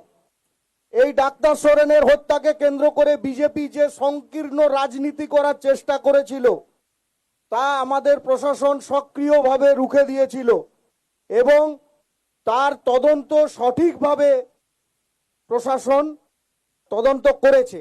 এই বিজেপি ডাক্তার সরেনের হত্যাকে কেন্দ্র করে যখন বিজেপির নেতারা নাটক করে হাসপাতালে গিয়ে ভর্তি হয়েছিল, তাদের কিন্তু তখন রেফার করতে হয়নি। 2 ঘন্টার মধ্যেই প্রেস বাইট করা প্রায় মৃতপ্রায় নেতা সুস্থ হয়ে আবার কিন্তু তারা, অর্থাৎ আপনি বলছেন এগুলো প্রশাসনিক পদক্ষেপ হয়েছে। আমি প্রার্থীর বিষয়ে আসবো।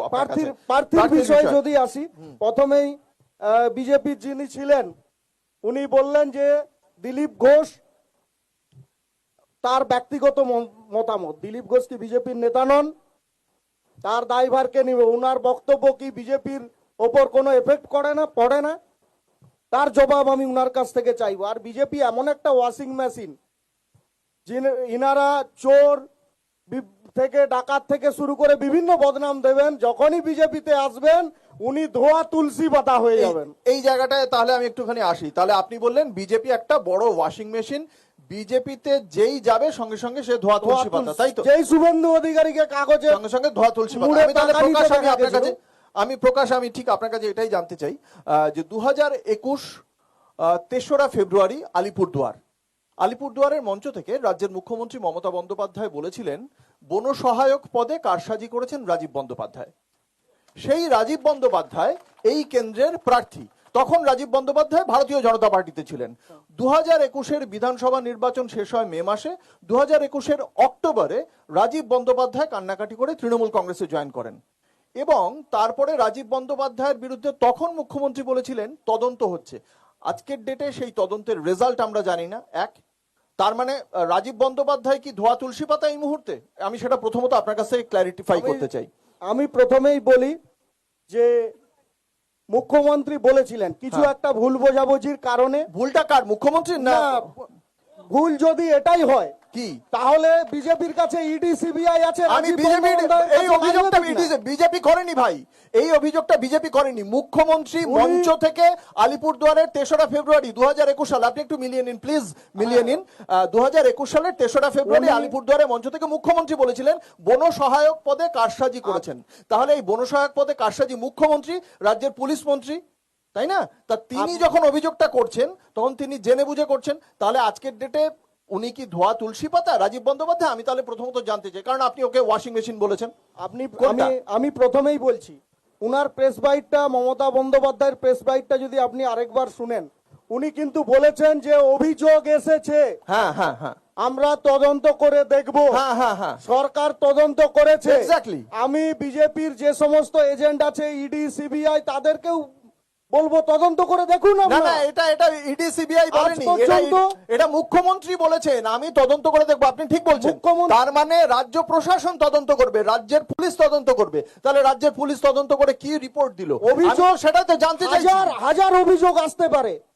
আরে সেই তদন্ত আমি দিচ্ছি না, বিজেপি দিচ্ছে, এটা তো মুখ্যমন্ত্রী বলছেন। তার মানে মুখ্যমন্ত্রীকে দায়িত্বজ্ঞানহীন মন্তব্য করছেন মুখ্যমন্ত্রীর মুখপাত্র হয়ে, আপনি সে কথা বলছেন? অবশ্যই উনি অভিযোগ এসেছিল, উনি বলেছেন উনি তদন্ত করেছেন। রাজীব ব্যানার্জি যদি দোষী হতো তাহলে পুলিশ প্রশাসন, ইডি সিবিআই বিরোধীদের অনেক এজেন্ট ছিল। বেশ, তার মানে আপনার বক্তব্য রাজীব বন্দ্যোপাধ্যায় কোনো দোষী ছিলেন না, অবভিয়াসলি কোনো দোষী ছিলেন না। তার মানে আপনার বক্তব্য অনুযায়ী রাজীব বন্দ্যোপাধ্যায় কোনো দোষী ছিলেন না, সেই কারণে এই কেন্দ্রে প্রার্থী করা হয়েছে। অবশ্যই উনি তার মানে প্রকাশ, তার মানে হচ্ছে রাজীব বন্দ্যোপাধ্যায় দোষী ছিলেন না, সেই কারণে এই কেন্দ্রে প্রার্থী করা হয়েছে। তার মানে 2021 সালে মুখ্যমন্ত্রী দায়িত্বজ্ঞানহীন মন্তব্য করে অকারণে রাজীব বন্দ্যোপাধ্যায় বিজেপিতে চলে গেছেন বলে দোষী বানিয়েছিলেন, তাই তো? উনি অভিযোগ করেননি। আপনাদের আবার ভুল হচ্ছে। আমার ভুল বলেছিলেন অভিযোগ এসেছে, নিজেই বললেন অভিযোগ এসেছে। তার মানে অভিযোগটা এসেছে, এটা মুখ্যমন্ত্রী কি না জেনে হঠাৎ করে কারোর বিরুদ্ধে বলেন না? হ্যাঁ, অভিযোগ থাকতেই পারে। আমিও তো বলছি হাজার অভিযোগ, আমি আপনার বিরুদ্ধে অভিযোগ করতে পারি, আপনি আমার বিরুদ্ধে অভিযোগ করতে পারেন। অভিযোগ আর রাজ্যের প্রশাসনের শীর্ষ ব্যক্তি। হ্যাঁ, অভিযোগ এসেছিল, দায়িত্বজ্ঞানহীন মন্তব্য করেন না, অভিযোগ এসেছিল, দায়িত্বজ্ঞানহীন মন্তব্য করেন। আমি ভুল কথা, আপনারা অতিরঞ্জিত করছেন। আমি অতিরঞ্জিত করছি কিনা ডেবরার মানুষ এবং কলকাতা টিভির দর্শক বুঝবেন। আমি প্রথমত বিষয়টা মানুষ, কাজের মানুষ বুঝে নিয়েছে যে রাজীব ব্যানার্জি কাজের মানুষ। এবার দ্বিতীয় বিষয় একটা হচ্ছে কি রাজীব বন্দ্যোপাধ্যায় দুর্নীতির বিষয়টা এলো। দ্বিতীয় প্রশ্ন আপনার কাছে, কেন রাজীব বন্দ্যোপাধ্যায়, কেন ডেবরার কোনো মানুষ কি নেই? প্রথমেই বলি এটা আমাদের সম্পূর্ণ দলীয় সিদ্ধান্ত। 2011 সালের পর থেকে যারা যারা ডেবরার মাটিতে তৃণমূল কংগ্রেসের প্রার্থী হয়েছিলেন তারা ডেবরার ভোটার ছিলেন। আজকের দিনে দাঁড়িয়ে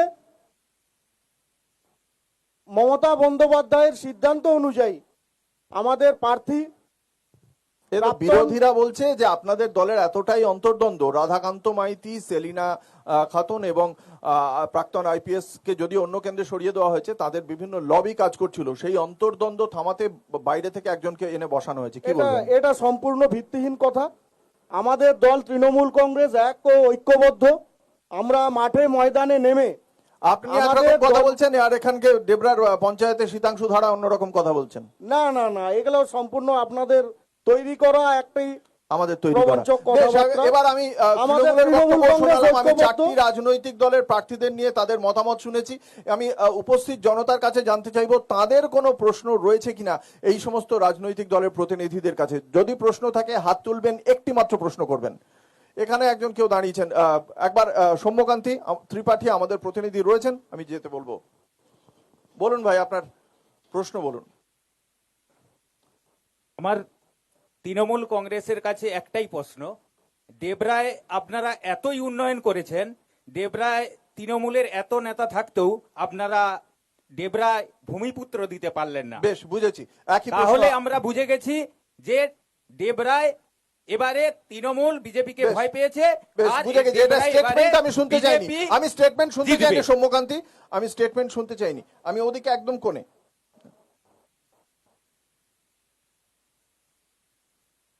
আমি একটাই কথা বলছি, উনাকে বিজেপি যিনি ওনাকে না, এখানে যদি কোনো প্রশ্ন থাকে করুন। প্রশ্ন নয় আমার এইটাই যে নরেন্দ্র মোদী গুজরাট থেকে তিনি প্রধানমন্ত্রীর সিট কোথায় থেকে দাঁড়িয়েছিলেন?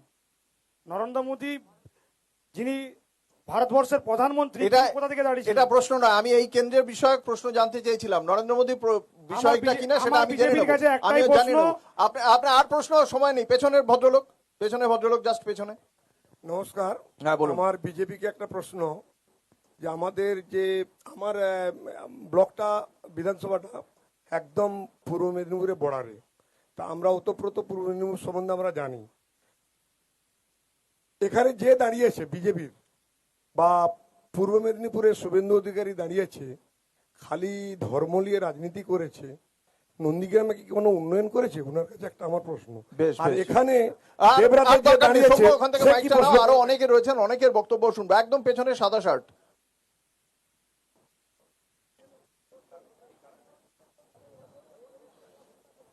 আমরা বলছি যে এই বিজেপি এবং তৃণমূল এদের একটা সেটিং আছে। আপনার কাছ থেকে কোনো বিবৃতি শুনতে চাইনি। না, আপনার যদি আমার কোনো সমস্যা থাকে, প্রশ্ন প্রশ্ন হচ্ছে- থাকে, প্রশ্ন করুন। প্রশ্ন হচ্ছে যে এই 13 সাল থেকে যে দুর্নীতিটা চলছে, এটাও আবার একটা বিবৃতি দিচ্ছেন। স্ট্রিট কর্নারে আপনাকে দাঁড়াতে বলিনি, আমি বলেছি প্রশ্ন আছে কোনো। যে এর কি হলো? এই যে সিবিআই ইডি সব আসছে। বেশ, তো বেশ, তার বুঝতে কোনো পেরেছি। নিষ্পত্তিটা কি? প্রশাসনিক দুর্নীতি। চলে এসো সৌম্যকান্তি, চলে এসো ওখান থেকে। আমি আসবো বাকিদের কাছে। এই আমি আবারও এদের প্রশ্ন অনেকগুলো রয়েছে, যার পরে আবার হবে। প্রশ্ন ভেবে রাখুন। এরকম মাঝখান থেকে স্ট্রিট কর্নারে আপনারা কেউ দাঁড়িয়ে টুলের ওপর বক্তৃতা করতে আমি ডাকিনি। পরে দেবেন, পরে বলবেন। আসবো। একটা বিষয় যে আমরা দেখতে পাচ্ছি, কথা বলবেন না। একটা বিষয় যে আমরা দেখতে পাচ্ছি যে এখানে তৃণমূল কংগ্রেস, বিজেপি, কংগ্রেস, সিপিএম এদের প্রত্যেকের প্রার্থী নিয়ে আমরা একটা কথা বলেছি। এখানে কিছু কিছু প্রশ্ন উঠে আসছে। কি উন্নয়ন হয়েছে, শুভেন্দু অধিকারী কি উন্নয়ন করেছে, শুভেন্দু অধিকারী তার জেলায় বা তার বিধানসভা কেন্দ্রে কি উন্নয়ন করেছেন, তার পাশাপাশি ডেবরায় কি উন্নয়ন হয়েছে সেই নিয়ে এক প্রস্থ আলোচনা হয়ে গিয়েছে। সেখানে বিজেপি তার মতো করে বলেছে, বাকিরা তাদের মতো করে তার পাল্টা জবাব দিয়েছে। তৃণমূলকেও একই রকম ভাবে বাকি বিরোধীরা উত্তর দিয়েছে। ফলে ওই আলোচনায় যাব না। আর বহিরাগত নরেন্দ্র দামোদর দাস মোদী, তিনি গুজরাট থেকে এসে কেন অন্য জায়গায় প্রার্থী হয়েছেন, আমি একবারও বলিনি রাজীব বন্দ্যোপাধ্যায় ডেবরায় প্রার্থী হতে পারেন না আইনত। আমার প্রশ্নটা ছিল, উনি বলেছিলেন ওয়াশিং মেশিনে ধোয়া। সেখানে ওয়াশিং মেশিনে ধোয়ার তত্ত্ব রাজীব বন্দ্যোপাধ্যায়ের ক্ষেত্রে প্রযোজ্য কিনা সে বিষয়ে ওর বক্তব্য আপনারা শুনেছেন। 2, কেন বাইরে থেকে এসে দেওয়া হলো? এখানে কি লোকজন ছিল না তৃণমূল কংগ্রেসের? তৃণমূল কংগ্রেস সাংগঠনিকভাবে যথেষ্ট দক্ষ, তারপরেও কেন রাজীব বন্দ্যোপাধ্যায়কে আনার প্রয়োজন হলো, সেই মতামত উনি জানিয়েছেন। ফলে সেই মতামতের উত্তরটা আপনারা অলরেডি পেয়ে গিয়েছেন। নরেন্দ্র দামোদর দাস মোদী কেন যে কোনো দল যে কোনো জায়গায় প্রার্থী দিতে পারে, তার জন্য কারোর অনুমোদনের প্রয়োজন নেই, কারণ সেটা বেআইনি কাজ নয়। একবারও বলা হয়নি রাজীব বন্দ্যোপাধ্যায় বেআইনি কাজ করছে বা তৃণমূল কংগ্রেস তাকে ওখানে পাঠিয়ে বেআইনি কাজ করছে। যে প্রশ্নটা উঠলো, যে এই যে প্রশাসনিক দুর্নীতির একটা প্রশ্ন তুলে দিলেন সামনে থেকে, এই প্রশাসনিক দুর্নীতিটা কিন্তু বারংবার তৃণমূল কংগ্রেসকে সামলাতে হচ্ছে। একদিকে আমরা যেমন দেখছি সুপ্রিম কোর্ট পর্যন্ত ভর্ৎসনা করেছে। আপনারা জানেন মালদার কেসে রাজ্য প্রশাসনের তৎপরতা নিয়ে সুপ্রিম কোর্ট ভর্ৎসনা করেছে। 26,000 চাকরি গিয়েছে, সেখানে রাজ্য প্রশাসনের ভূমিকা নিয়ে প্রশ্ন উঠেছে। একই সঙ্গে এই যে ধরুন বারংবার প্রশাসনে দলতন্ত্রের যে অভিযোগ, সেই দলতন্ত্রের অভিযোগের জন্য মমতা বন্দ্যোপাধ্যায় চিঠি লেখা সত্ত্বেও আমরা দেখেছি গত কয়েকদিনে 395 জন প্রশাসনিক আধিকারিককে বদলি করে দিয়েছে নির্বাচন কমিশন। এটা রাজ্যের পক্ষে কি খুব ভালো ভাবমূর্তি যায় বাইরে, এটা মনে করেন তৃণমূল কংগ্রেস? প্রথমেই আমাদের দর্শক বন্ধুদের থেকে যে প্রশ্নটি এসেছিল তার উত্তরটি আমি দিয়ে দিই যে এই বাংলায় যে কোনো বাঙালি ভূমিপুত্র, আলাদা করে ভূমিপুত্র হতে হয় না, তাই ডেবরা কাজের মানুষ চায়। ভূমিপুত্র থাকলেই আমি মানুষ সেই বেছে নেবে, উত্তরটা এটা অলরেডি নয়। আইনি বিষয়টা আমি ক্ল্যারিফাই করে দিয়েছি, আর আপনি বলুন দ্বিতীয়- আপনাকে যে প্রশ্ন করলাম। হ্যাঁ, দ্বিতীয় আমি কথা বলছি, আপনার যে প্রশ্ন, আমরা সবাই জানি বা আজকের দিনে সেটা সবাই উপলব্ধি করতে পারছে যে এই election commission one of the agent of BJP. আচ্ছা, বিজেপির এক রকমের এজেন্ট অন্যায়ভাবে। আমরা জানি যে চুক্তিভিত্তিক কর্মচারীদের ইলেকশন কমিশনের আওতাভুক্ত করা হয় না, অথচ তাদেরকে বিভিন্ন জায়গায় জেলা শাসকদেরকে সরিয়ে তাদের দায়িত্ব দেওয়া হচ্ছে, অন্যায়ভাবে অফিসারদের বদলি করে দেওয়া হচ্ছে, বাইরের স্টেটে পাঠিয়ে দেওয়া হচ্ছে, একের পর এক অন্যায়ভাবে তারা প্রকাশ আমি কিন্তু আপনিই বলবেন, বদলি করে আমি যাচ্ছেন। খালি আপনাকে একটা জিনিস মনে করিয়ে দিই, আপনি আপনার রাজনৈতিক বক্তব্য অবশ্যই রাখতে পারেন এই মঞ্চে, শুধুমাত্র আপনাকে স্মরণ করিয়ে দিই, আপনি বললেন অন্যায়ভাবে বিভিন্ন প্রশাসনিক আধিকারিককে রদবদল করছে নির্বাচন কমিশন বিজেপির অঙ্গুলি হেলনে। অবশ্যই অবশ্যই এই বিষয়টিকে কিন্তু সুপ্রিম কোর্ট এখনো পর্যন্ত একবারের জন্যও বলেনি যে এটা ভুল কাজ হচ্ছে। এবার আপনি বলুন। সুপ্রিম কোর্ট ভুল বলেনি, সেটা যেমন ঠিক তেমন একটা জেলাতে আপনি আর কোন রাজ্যে দেখাতে পারবেন? আমি বলুন কোন তো? রাজ্যে না, আমি এত- বললাম এত সুপ্রিম কোর্ট অফিসার বলেননি, পরিবর্তন। এবার আপনি বললে এবং- আদালত অবমাননার এবং- দায়ে কলকাতা টিভি পড়বে না, সেই জন্য আমি কথাটা এখানে বলে দিলাম। বাকি যা বলবেন সেটা আপনার দায়িত্বে, আপনি বলবেন, বলুন। বিভিন্ন জায়গায় আমি দায়িত্ব নিয়ে বলতে পারি যে চুক্তিভিত্তিক কর্মচারীদের কিন্তু ভালো ভালো অফিসারদের সরিয়ে তাদেরকে বিভিন্ন জায়গা থেকে এনে তাদেরকে দায়িত্ব দেওয়া হচ্ছে, যারা এই কিছুদিনের মধ্যে তারা কিন্তু হয়তো ইলেকশনের পিরিয়ডটা তারা ঠিক মতো সেই এলাকা কভার করতে পারবে না, সেই সমস্ত জায়গায় কিন্তু তাদের দায়িত্ব দেওয়া হচ্ছে, যেটা সম্পূর্ণ বেআইনি, যেটা সম্পূর্ণ বেআইনি।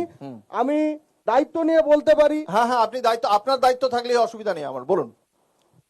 3 জন অফিসার যারা বিভিন্ন স্তরে চুক্তিভিত্তিক অবস্থায় ছিল তাদেরকে কিন্তু আমি আজকে বলছি এই নির্বাচন 395 জনের মধ্যে কতজন এই ধরনের ঘটনা ঘটেছে, আর 395 জনকে চেঞ্জ করতে হচ্ছে, তার মানে প্রশাসনিক রদবদলটা হচ্ছে শুধুমাত্র নির্বাচন কমিশন করছে, মানে প্রশাসনে দলতন্ত্র নেই, এই ব্যাপারটাকে আপনারা প্রুভ করতে সম্পূর্ণ পারছেন? উদ্দেশ্য প্রণোদিত, সম্পূর্ণ উদ্দেশ্য প্রণোদিত।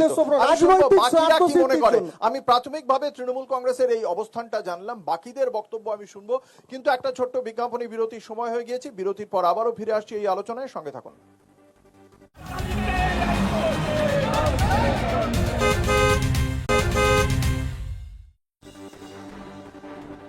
ফিরে এলাম বিরতির পর। আপনারা দেখছেন ভোটের ক্যারাভান। ভোটের ক্যারাভান নিয়ে আমরা আজকে পশ্চিম মেদিনীপুর জেলার ডেবরায় আপনাদের সঙ্গে রয়েছে আমি অঙ্কুর, আমার সঙ্গে রয়েছেন ডেবরার উপস্থিত স্থানীয় বাসিন্দা এবং তার সঙ্গে সঙ্গে মঞ্চে রয়েছেন বিভিন্ন রাজনৈতিক দলের প্রতিনিধি। আমি আসবো কংগ্রেসের পক্ষ থেকে আজকের প্রতিনিধি অনিল শিকারিয়ার কাছে।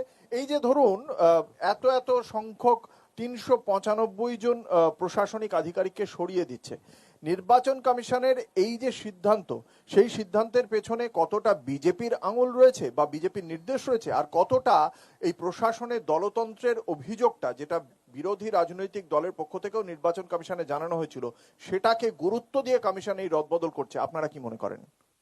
দেখুন, আমি একটা ছোট্ট কথা বলি। পশ্চিমবঙ্গে আমরা ভোটে অবতীর্ণ হয়েছি মূলত শাসক দলের বিরুদ্ধে, তৃণমূলের বিরুদ্ধে, এবং প্রধান বিরোধী, এ তাহলে মানুষ বিকল্প কি খুঁজবে? আমরা প্রধান বিরোধী দল ভারতীয় জনতা পার্টি তারও বিপক্ষে। তার ক্ষেত্রে আমাদের সর্বভারতীয় যে ওদের কর্মকাণ্ড তার বিরুদ্ধে করছে। এর সাথেও আমাদের লড়তে হচ্ছে নির্বাচন কমিশনের সাথেও। রাহুল গান্ধী পরিষ্কার দেখিয়ে দিয়েছিলেন ভোটার লিস্ট দেখিয়ে, হরিয়ানার ভোটার লিস্টে 1 নম্বর ব্রাজিলের এক মডেল, ওখানে কতবার ভোটার আবার বিজেপির বড় বড় নেতারা কতগুলো জায়গায় কতগুলো রাজ্যে ভোটার, দিল্লিতে ভোটার, উত্তরাখণ্ডে ভোটার, আবার সে হরিয়ানারও ভোটার, তিনটে সময় ভোট হচ্ছে আর ওরা গিয়ে গিয়ে ভোট দিচ্ছে, আর তারা নিজেরা সদর্বে গর্বের সাথে নিজেদের সোশ্যাল অ্যাকাউন্টে সেটা পোস্ট করছে। এখানে নির্বাচন কমিশন সম্বন্ধে একটাই বলার, এসআইআরটা সময় মতন একটু আগে থেকে করা উচিত ছিল। এত বছর এসআইআর হচ্ছে, মানুষ কখনো বিভ্রান্ত হয়েছে? আজ কেন হচ্ছে? মানুষের কোনো আস্থা নির্বাচন কমিশনের প্রতি নেই। তাই জন্য যা কাজ নির্বাচন কমিশন, আজ পর্যন্ত আপনি কয়েক লক্ষ মানুষ জানে না আদৌ তারা আচ্ছা, ভোট দিতে পারবে একটা কিনা। জিনিস অনিল বাবু আপনার কাছে আসবো। এই যে আপনি এখনই রাহুল গান্ধীর কথা বললেন, আমরা দেখেছি শুধুমাত্র আপনি হরিয়ানার কথা বলেছেন, নট অনলি হরিয়ানা, তার পাশাপাশি কর্ণাটক, মহারাষ্ট্র, সর্বত্র। সেখানে যখন ভোট হয়েছে তারপরেও আমরা দেখেছি পাওয়ার পয়েন্ট প্রেজেন্টেশন করেছেন আপনাদের Yes. দলের পক্ষ থেকে লোকসভার বিরোধী দলনেতা। প্রত্যেকটা ক্ষেত্রে ভোট হয়ে যাবার পরে কেন পাওয়ার পয়েন্ট প্রেজেন্টেশনটা হয়? তার আগে আপনারা এই যে দেখুন, এখন তৃণমূল কংগ্রেস বারংবার বাধা দিচ্ছে। এখন কংগ্রেস, সিপিএম বা বিজেপি কি বলছে, যে ভোট প্রক্রিয়াকে তৃণমূল কংগ্রেস বাধা দিচ্ছে, এই এসআইআর প্রক্রিয়াকে বাধা দিচ্ছে। কিন্তু এই প্রক্রিয়াকে বাধা দেওয়ার মধ্যেই কয়েকদিন আগে আমরা দেখলাম একটা সাংবাদিক সম্মেলন করে তৃণমূল কংগ্রেসও দেখালো যে অভিযোগটা আপনি এই মুহূর্তে করলেন, যে ভিন রাজ্যের ভোটার আমাদের রাজ্যে ভোটার হিসেবে দেখানো হয়েছে। তা আপনাদের পক্ষ থেকে এই মুহূর্তে সেই তৎপরতাটা কেন থাকে না? ভোট হয়ে যাওয়ার পর কেন থাকে? বিষয়টা হচ্ছে নির্বাচন কমিশন জনগণকে তথ্য দেবে, রাজনৈতিক দলকে তথ্য কে দেবে? নির্বাচন কমিশন। আমরা কতবার ডিজিটাল, প্রধানমন্ত্রী তো বলছেন যে এই দেশ ডিজিটাল করব, ডিজিটাল ভোটার লিস্ট চাওয়ার পরেও এইটাও রাহুল গান্ধী বলেছে, বারবার চেয়েছে, দেয়নি। তাহলে আমাদের পক্ষে একটা কেন্দ্রের ভোটার লিস্ট স্কুটনি করা, তার সঙ্গে অন্য রাজ্যের স্কুটনি করা, এইটা একটা এই রাজনৈতিক মুহূর্তে দলের কাজ। বেশ, আমি বুঝলাম, আর সেই জন্য আপনারা করতে পারছেন না। 395 জনের প্রশাসনিক যে বদলি, সেটা সঠিক না বেঠিক? সঠিক বেঠিকের থেকে ব্যাপার হচ্ছে যে নির্বাচন কমিশনের কোনো কাজে আমাদের আস্থা নেই। স্যার, আমরা তার মানে জনগণের কথা তার মানে বলছি। এটা আপনারা আমরা মনে করছেন জনগণের কথা এটা যেটা বলছি।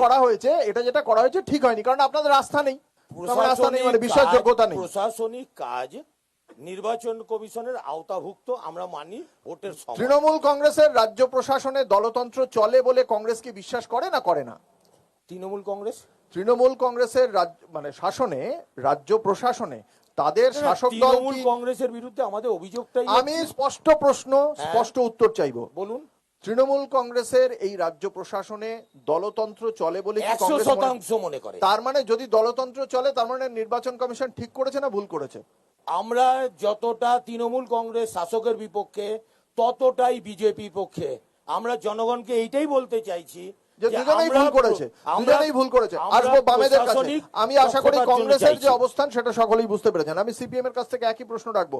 এই যে তৃণমূল কংগ্রেসের পক্ষ থেকে বারংবার বলা হচ্ছে যে বিজেপির নির্দেশের এই প্রশাসনিক রদবদল হচ্ছে, এই প্রশাসনিক রদবদলের পেছনে নির্বাচন কমিশনের কি উদ্দেশ্য আপনারা দেখতে পাচ্ছেন? প্রথম কথা আমরা বলতে চাই যে এই যে এসআইআরটা শুধু পশ্চিমবাংলায় হচ্ছে না, ভারতবর্ষের বিভিন্ন রাজ্যে হচ্ছে। সাম্প্রতিক সময়ে কেরল, তামিলনাড়ু এবং আসামেও হয়েছে। সেখানে কিন্তু এই সংকট দেখা দেয়নি। কিন্তু একটি মূল সূত্র আছে, স্বাধীনতার পর থেকে এই নির্বাচন কমিশনার নিয়োগ সংক্রান্ত যে বিষয় আইনে যা ছিল, মোদী এসে যে পরিবর্তনটা করলেন, সেখানে আগে ছিল প্রধানমন্ত্রীর একজন প্রতিনিধি, ভারতবর্ষের সুপ্রিম কোর্টের প্রধান বিচারপতি এবং বিরোধী দলনেতা। এনারা এই নিরপেক্ষতাটাকে বানচাল করার জন্য বিজেপি সক্রিয়ভাবে তারা হচ্ছে প্রধান বিচারপতিকে তারা ছাঁটাই করে দিলেন, এবং অর্থাৎ 2:1 সেন্ট্রাল গভর্নমেন্ট যা বলবেন তাই। এবং এখন এই যে 60 লক্ষ লোক যারা দীর্ঘ দাদুর আমল থেকে ভোট দিচ্ছে, এখনো তারা বিচারাধীন, তারা আতঙ্কে আছে। আমি জানতে চাইছি সিপিএম এবং এক মিনিট সিপিএম কি তাহলে এটা মনে করে যাদের নাম বিবেচনাধীন বা ডিলিটেড, সেই নামগুলো ডিলিটেড হওয়া উচিত ছিল না? না, এসআইআর তার মানে ভুল হচ্ছে। এসআইআর ভুল হচ্ছে এই জন্য যে রাজ্য সরকারেরও অসহযোগিতা নির্বাচন কমিশনের সাথে। যাদের নাম বিবেচনাধীন হয়েছে, যাদের নাম ডিলিটেড হয়েছে, তাদের নাম কি ডিলিটেড হওয়া উচিত ছিল না? ডিলিটেড যারা মৃত ভোটার, নাম বাদ গেছে, স্থানান্তরিত ভোটার, আমরা তার পক্ষে। কিন্তু যারা এখানে দীর্ঘ বংশানুক্রমে ভোটার এবং তারা তাদের এসআইআর এর পক্ষে তো নিশ্চয়ই, কিন্তু এসআইআরটা তো সঠিক পদ্ধতিতে হওয়া দরকার।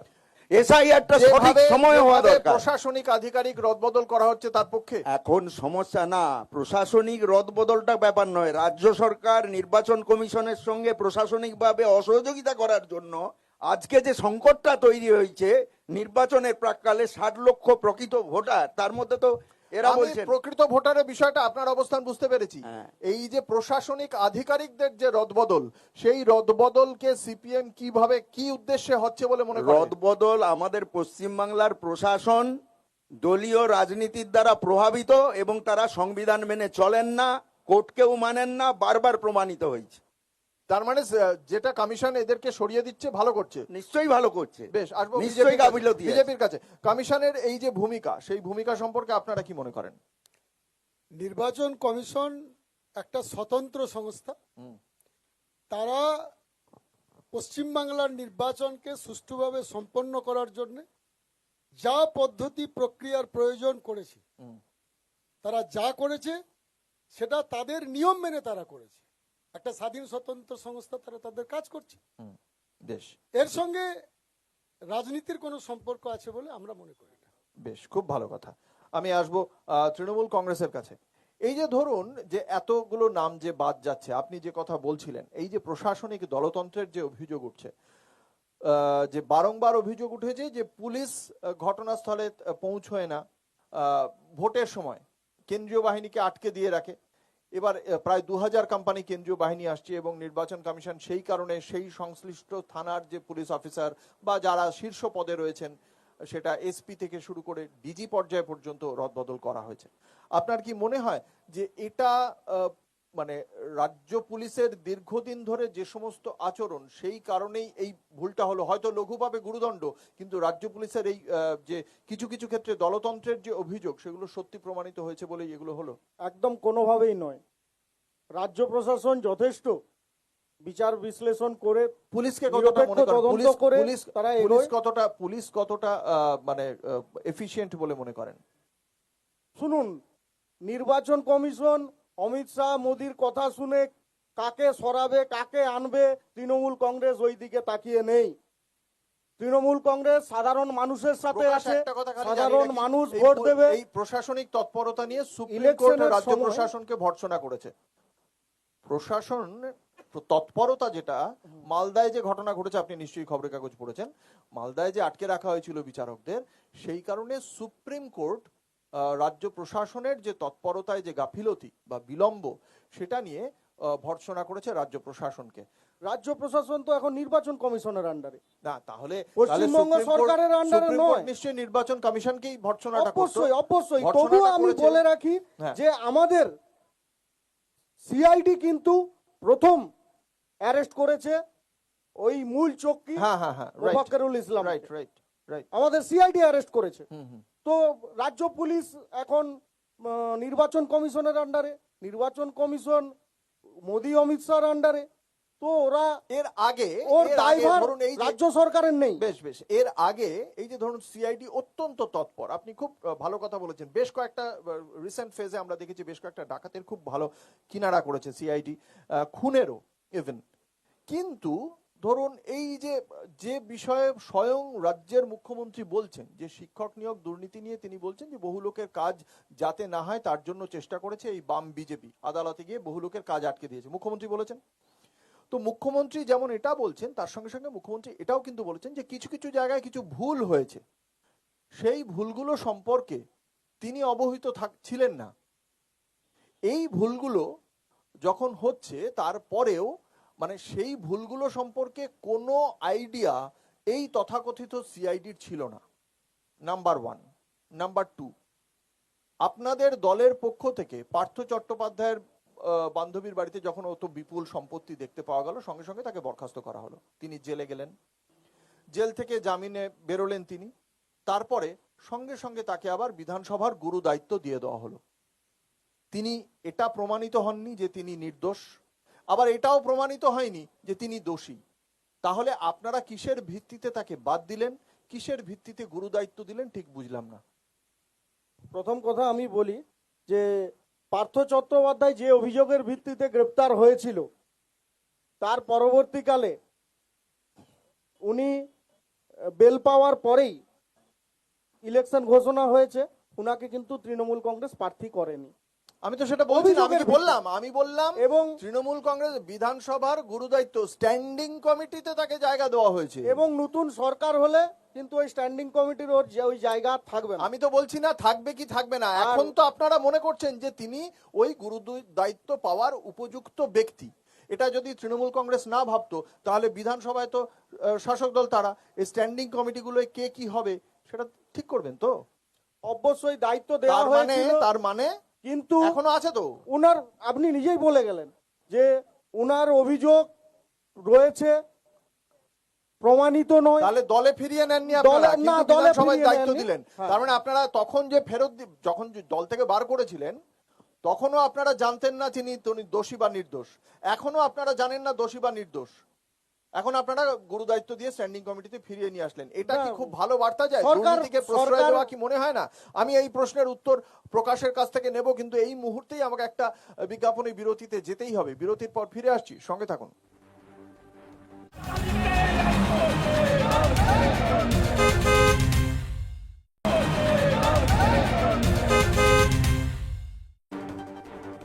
ফিরে এলাম বিরতির পর। আপনারা দেখছেন ভোটের ক্যারাভান, আপনাদের সঙ্গে রয়েছে আমি অঙ্কুর। ভোটের ক্যারাভান নিয়ে আজকে আমরা পশ্চিম মেদিনীপুরের ডেবরা বিধানসভা কেন্দ্রে কথা বলছিলেন তৃণমূল কংগ্রেসের প্রতিনিধি আমাদের মঞ্চে প্রকাশ মিশ্র। প্রকাশের কাছে যাব। প্রকাশ, যে কথা আপনি বলছিলেন, আমার প্রশ্ন ছিল এটাই যে একদিকে যেমন শুধুমাত্র পার্থ চট্টোপাধ্যায়ের কথাই বলবো না, অন্যান্য ক্ষেত্রে যাদের নাম এরকম অভিযুক্তের তালিকায় উঠে এসেছে, যেমন ধরুন পার্থ চট্টোপাধ্যায়ের বিরুদ্ধে গুরুতর অভিযোগ ছিল, আপনার সঙ্গে সঙ্গে তাকে অবিলম্বে সম্ভবত সেই দিন বা পরে 6 ঘন্টা বা 7 ঘন্টার মধ্যে আপনারা স্টেপ নিয়েছিলেন, ভেরি গুড, এটাই তো এক্সপেক্টেড। এবার যখন যে দল জিরো টলারেন্সের কথা বলে এবং অভিযোগের প্রেক্ষিতেই একজনকে বাদ দিয়ে দেয়, তখন মনে হয় যে সেই একই ঘটনা কেন জ্যোতিপ্রিয় মল্লিকের ক্ষেত্রে ঘটছে না, কেন অনুব্রত মণ্ডলের বিরুদ্ধে ঘটছে না, এই প্রশ্নগুলো ওঠে। আজকে 2026-এ দাঁড়িয়ে 2022-এর যে ঘটনা, সেই ঘটনার প্রেক্ষিতে এই প্রশ্নগুলোও তো বিরোধীরা সামনে নিয়ে আসছে, কিভাবে রাজনৈতিকভাবে মোকাবিলা করছেন? শুনুন, প্রথমেই বলি যে বিজেপি নামক যে দলটি কেন্দ্রীয় সরকারের আছে, তারা কিন্তু এই সিবিআই, ইডি এদেরকে হাতের পুতুলের মতো থাকুন, আমি সেটা নিয়ে বিজেপিকে ধরবো, আপনি আপনার কথাটা বলুন, আপনি নিশ্চিন্ত থাকুন। সেই জায়গায় একাধিক নেতৃত্বকে হেনস্থা করার চেষ্টা করেছে। আমাদের সর্বভারতীয় সাধারণ সম্পাদক অভিষেক বন্দ্যোপাধ্যায়কে প্রায় 10 বার 8 ঘন্টা 10 ঘন্টা করে জেরা করেছে, কিন্তু তার কেশাগ্র ছুঁতে পারেনি সিবিআই, ইডি। তো বিভিন্ন বিভিন্ন চক্রান্ত করে আপনাদের দলেরই হেনস্থা করার চেষ্টা মলয় ঘটক 12 বার ডাকার পরেও যায়নি, কিন্তু তারপরেও আপনারা মানে না আপনারা তার বিরুদ্ধে কোনো অ্যাকশন নিয়েছেন, না ইডি সিবিআই তার এগেইনস্টে কোনো অ্যাকশন নিয়েছে। 12 বার ডাকার পরেও মলয় ঘটক যায়নি। হ্যাঁ, সেটা বিষয়টা আলোকপাত করবেন। সিবিআই, ইডি ডেকেছে, তারা বলতে পারবে। আর আপনারা কি বলবেন, কি কারণে আপনাদের বিরুদ্ধে কেন? উনি যেদিন দোষী প্রমাণিত হবে অবশ্যই। আপনারা তো দোষী প্রমাণিত হওয়ার আগেই আপনারা আটকে দিলেন পার্থ চট্টোপাধ্যায়কে। আপনারা তো পার্থ চট্টোপাধ্যায়কে আটকালেন, জ্যোতিপ্রিয় মল্লিককে আটকালেন না কেন? পার্থ চ্যাটার্জি অ্যারেস্ট হওয়ার পরে দল স্টেপ নিয়েছিল, মলয় ঘটক অ্যারেস্ট হননি। জ্যোতিপ্রিয় মল্লিক নাম মনে পড়ছে? রাজ্যের মন্ত্রী জ্যোতিপ্রিয় মল্লিক নাম মনে পড়ছে? আজ পর্যন্ত জ্যোতিপ্রিয় মল্লিককে দোষী প্রমাণিত, অ্যারেস্ট হওয়ার পরে যদি পার্থ চট্টোপাধ্যায়কে বার করা হয়, জ্যোতিপ্রিয় মল্লিক নয় কেন? আমি তো সোজা প্রশ্ন জিজ্ঞাসা করছি, এত ঘুরিয়ে পিছিয়ে বলার কিছু নেই। পার্থ চ্যাটার্জি, অনুব্রত মল্লিক, এদেরকে সবাইকে উদ্দেশ্য প্রণোদিত ভাবে ইডি সিবিআই হেনস্থা করেছে, সেটা দল জানে। পার্থ চট্টোপাধ্যায়, অনুব্রত মণ্ডল, পার্থ চট্টোপাধ্যায়কে বার করা হলো, অনুব্রত মণ্ডল আজও দলের পাশে রয়েছেন। এই কয়েকদিন আগেও মুখ্যমন্ত্রীর পাশে তাকে মঞ্চে দেখতে পেয়েছি। দুজনের বিরুদ্ধে অভিযোগ ছিল, তারকা প্রচারক হিসেবে নাম আছে। অনুব্রত মণ্ডল তিহার থেকে ঘুরে এসেছেন। পার্থ চট্টোপাধ্যায় আজ অব্দি প্রমাণিত হননি দোষী, অনুব্রত মণ্ডলও দোষী প্রমাণিত হননি, কিন্তু দুজনের জন্য আলাদা বিষয়। ব্যাস, আপনার কাছে উত্তর নেই। আপনি যে কথাটা বললেন তার নিয়ে বিজেপির কাছে যাব। বিজেপির বিরুদ্ধে বারংবার তৃণমূল কংগ্রেসের অভিযোগ যে বিজেপি নাকি গায়ের জোরে এই সমস্ত তৃণমূল কংগ্রেসের নেতা মন্ত্রীদের এই সমস্ত অভিযোগ এনে তাদেরকে জেলে ভরে রেখে দেয়। আমি বিজেপির কাছে জানতে চাইব যে আজ অব্দি এই যে তৃণমূল কংগ্রেসের এতগুলো নেতা মন্ত্রী, এত অভিযোগ, পার্থ চট্টোপাধ্যায়, জ্যোতিপ্রিয় মল্লিক, অনুব্রত মণ্ডলের চারপাশে আরো 4-5 জন সাঙ্গপাঙ্গ, আর আগে সুদীপ বন্দ্যোপাধ্যায়, মদন মিত্র, তাপস পাল তো মারাই গেলেন, জানতেই পারলেন না তিনি দোষী না নির্দোষ। একটা কেউ কে প্রমাণ করতে পেরেছেন? এই জন্য আপনাদের মনে হয় না যে ইডি সিবিআই ব্যর্থ? প্রথম কথা, ইডি সিবিআই একটি স্বাধীন স্বতন্ত্র সংস্থা, তারা তাদের কাজ করছে। তৃণমূল কংগ্রেসের এত গাত্রদাহ কিসের? চাকরি চুরি করা হবে, ইডি সিবিআই বিচার করতে পারবে না। ইডি সিবিআই বিচার করে না, তদন্ত করে। তদন্ত করতে পারবে না। হ্যাঁ। ভোট কেন্দ্রে ভুয়ো ভোটাররা ভোট দেবে, সেই অফিসারকে পুনর্বহাল করতে হবে, তাদেরকে নির্বাচন কমিশন সরাতে পারবে না। আদিবাসী সমাজ অত্যাচারিত হবে, পুলিশ নীরব থাকবে, তাদের বিরুদ্ধে প্রশাসনিক ব্যবস্থা গ্রহণ করতে পারবে না। চারিদিকে যত আমি বলছি, রকমের আমি চুরি, বুঝতে পারলাম, আমি বুঝতে পারলাম। দুর্নীতি, কাশীনাথ বাবু, কাশীনাথ বাবু শুনে নিন, শুনে নিন। সেগুলো করতে আমি আপনার অনুমোদন দিতে অভিযোগ হবে। তর্কের খাতিরে মেনে নিলাম, তৃণমূল কংগ্রেস এই কাজগুলো করে তর্কের খাতিরে। আপনি কি বলছেন সেটা স্থির করবেন আলটিমেটলি ইভিএম এ জনগণ। আমার বক্তব্য হচ্ছে গিয়ে যে এই যে ধরুন আপনি বললেন ইডি সিবিআই তারা একটা স্বতন্ত্র সংস্থা, রাজ্য পুলিশ তারা যখন একটা তদন্ত করে সেটা কি স্বতন্ত্র সংস্থা? রাজ্য পুলিশ তো পশ্চিমবঙ্গ সরকারের অধীনস্থ কর্মচারী। এক্স্যাক্টলি। ইডি সিবিআই কার অধীনস্থ? ইডি সিবিআই প্রধানমন্ত্রীর আন্ডারে তো, আর ইডিটা হচ্ছে নির্মলা সীতারামনের আন্ডারে।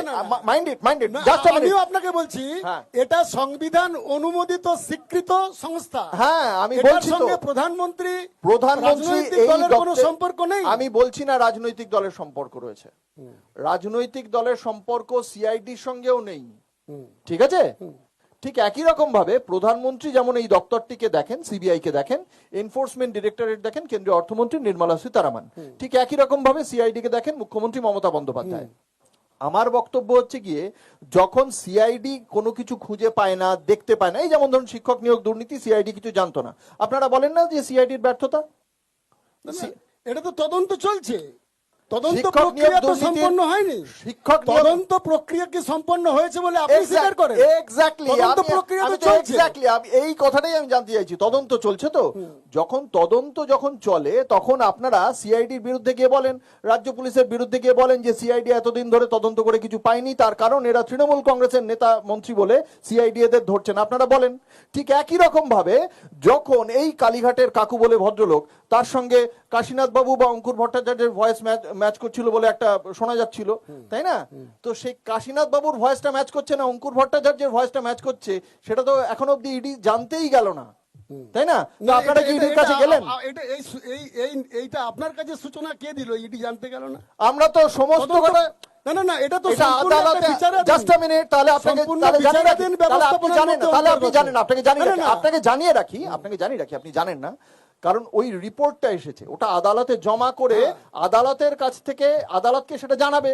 যে মুহূর্তে আদালতকে জানাবে, এতদিন পর্যন্ত ইডি তার সমস্ত সাফল্য মিডিয়ার কাছে জানিয়েছে।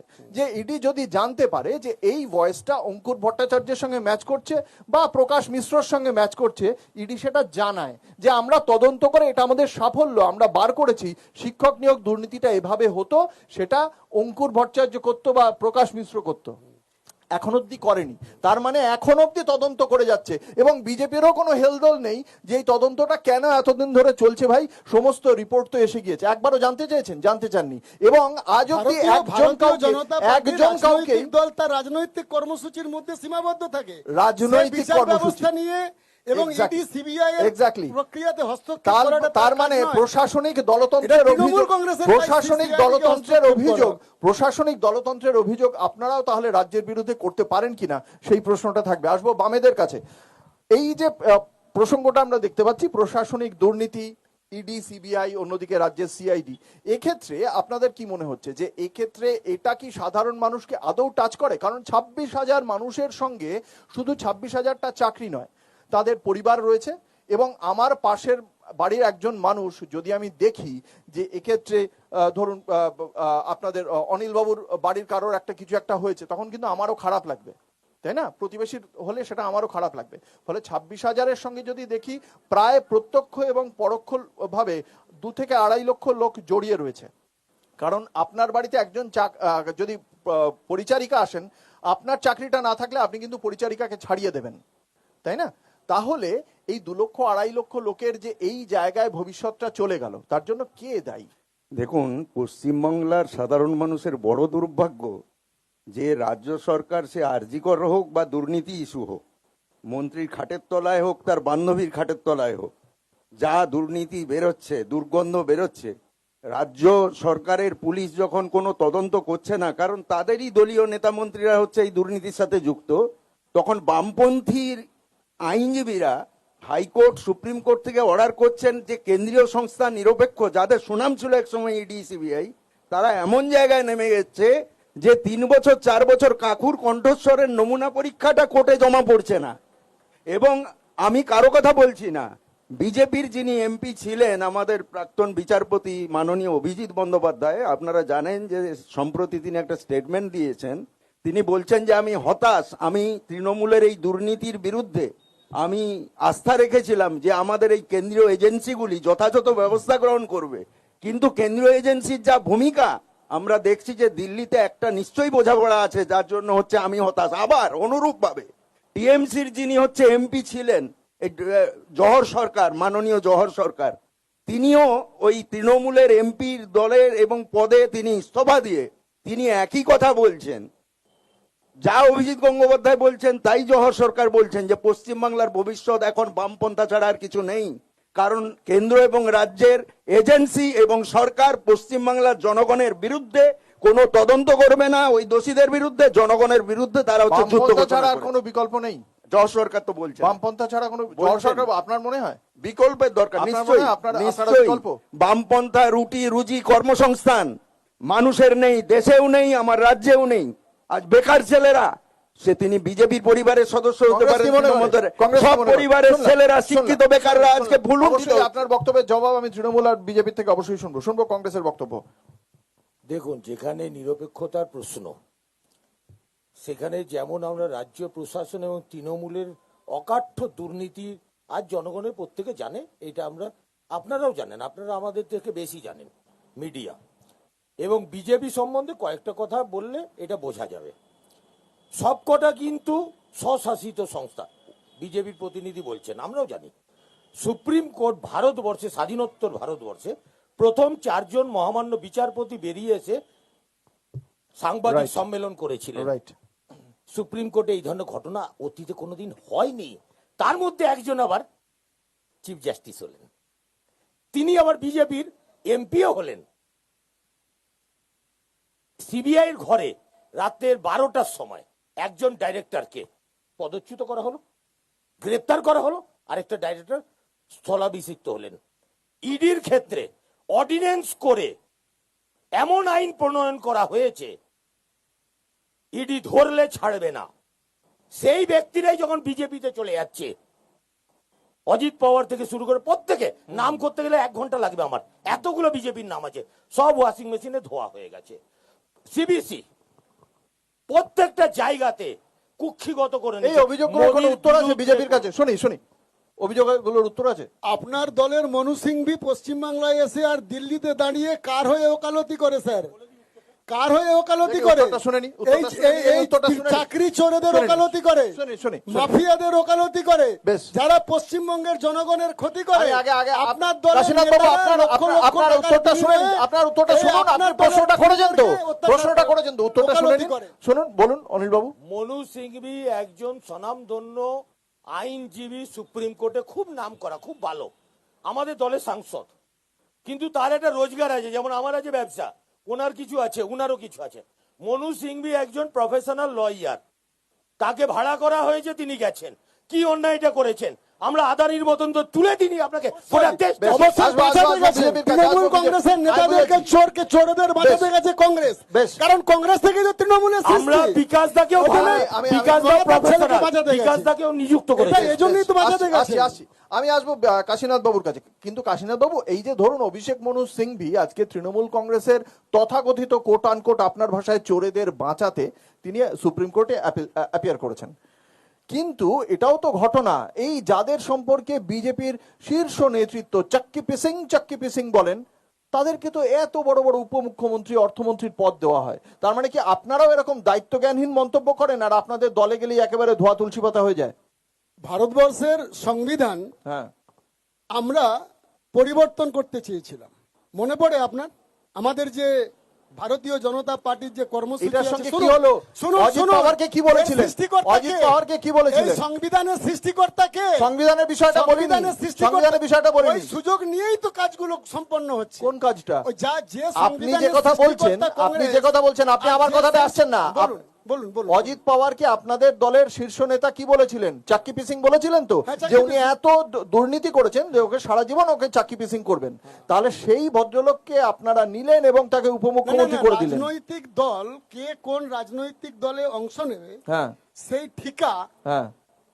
কেউ নিয়ে বসে নেই, এবং তিনি যদি তার মানে আপনারা যে কোনো দুর্নীতিগ্রস্ত লোককে আপনারাই না, যাকে বলছেন না, না, যে না, না, না। দুর্নীতিগ্রস্ত, তাকে আপনারা নেবেন দুর্নীতিগ্রস্ত- নিজেদের দলে। তার মানে দুর্নীতিগ্রস্তের সৃষ্টিকর্তা তো কংগ্রেস। অজিত পাওয়ার সৃষ্টিকর্তা, অজিত পাওয়ার দুর্নীতিগ্রস্ত। আপনি আগে বলুন, আপনি আগে বলুন। কংগ্রেস এবং আগে কাশীনাথ বাবু তৃণমূল শুনুন, কংগ্রেস, এই দুটো কাশীনাথ বাবু আগে শুনুন, রাজনৈতিক দল- আগে শুনুন, তারপরে বলুন। আগে শুনুন। অজিত পাওয়ারকে দুর্নীতিগ্রস্ত আপনি বলছেন, সেই সময় আমি বলার আপনাদের কেউ দলের নয়। শীর্ষ নেতা বলছে তো। এই বিচার, এর হ্যাঁ। বিচারের দায়িত্ব সুপ্রিম কোর্টের আছে।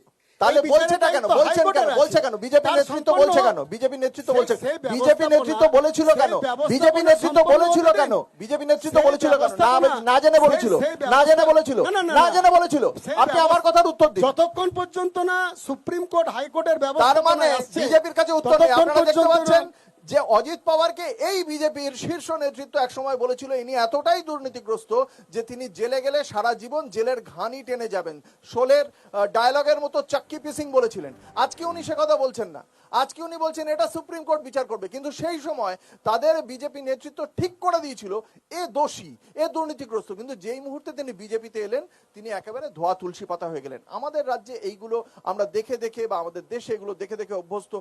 মানুষের অবশ্যই ভাবা উচিত এই দুর্নীতিগ্রস্তদের তারা কিভাবে গ্রহণ করবেন, তারা ইভিএম এ তাদের নামে পাশে আঙুল রাখবেন কি রাখবেন না, সেটা আপনাদের ভাবা উচিত। এটাও একটা ভোটের ইস্যু এবারে। একটা ছোট্ট বিজ্ঞাপনী বিরতির পর ফিরে আসবো, সঙ্গে থাকুন।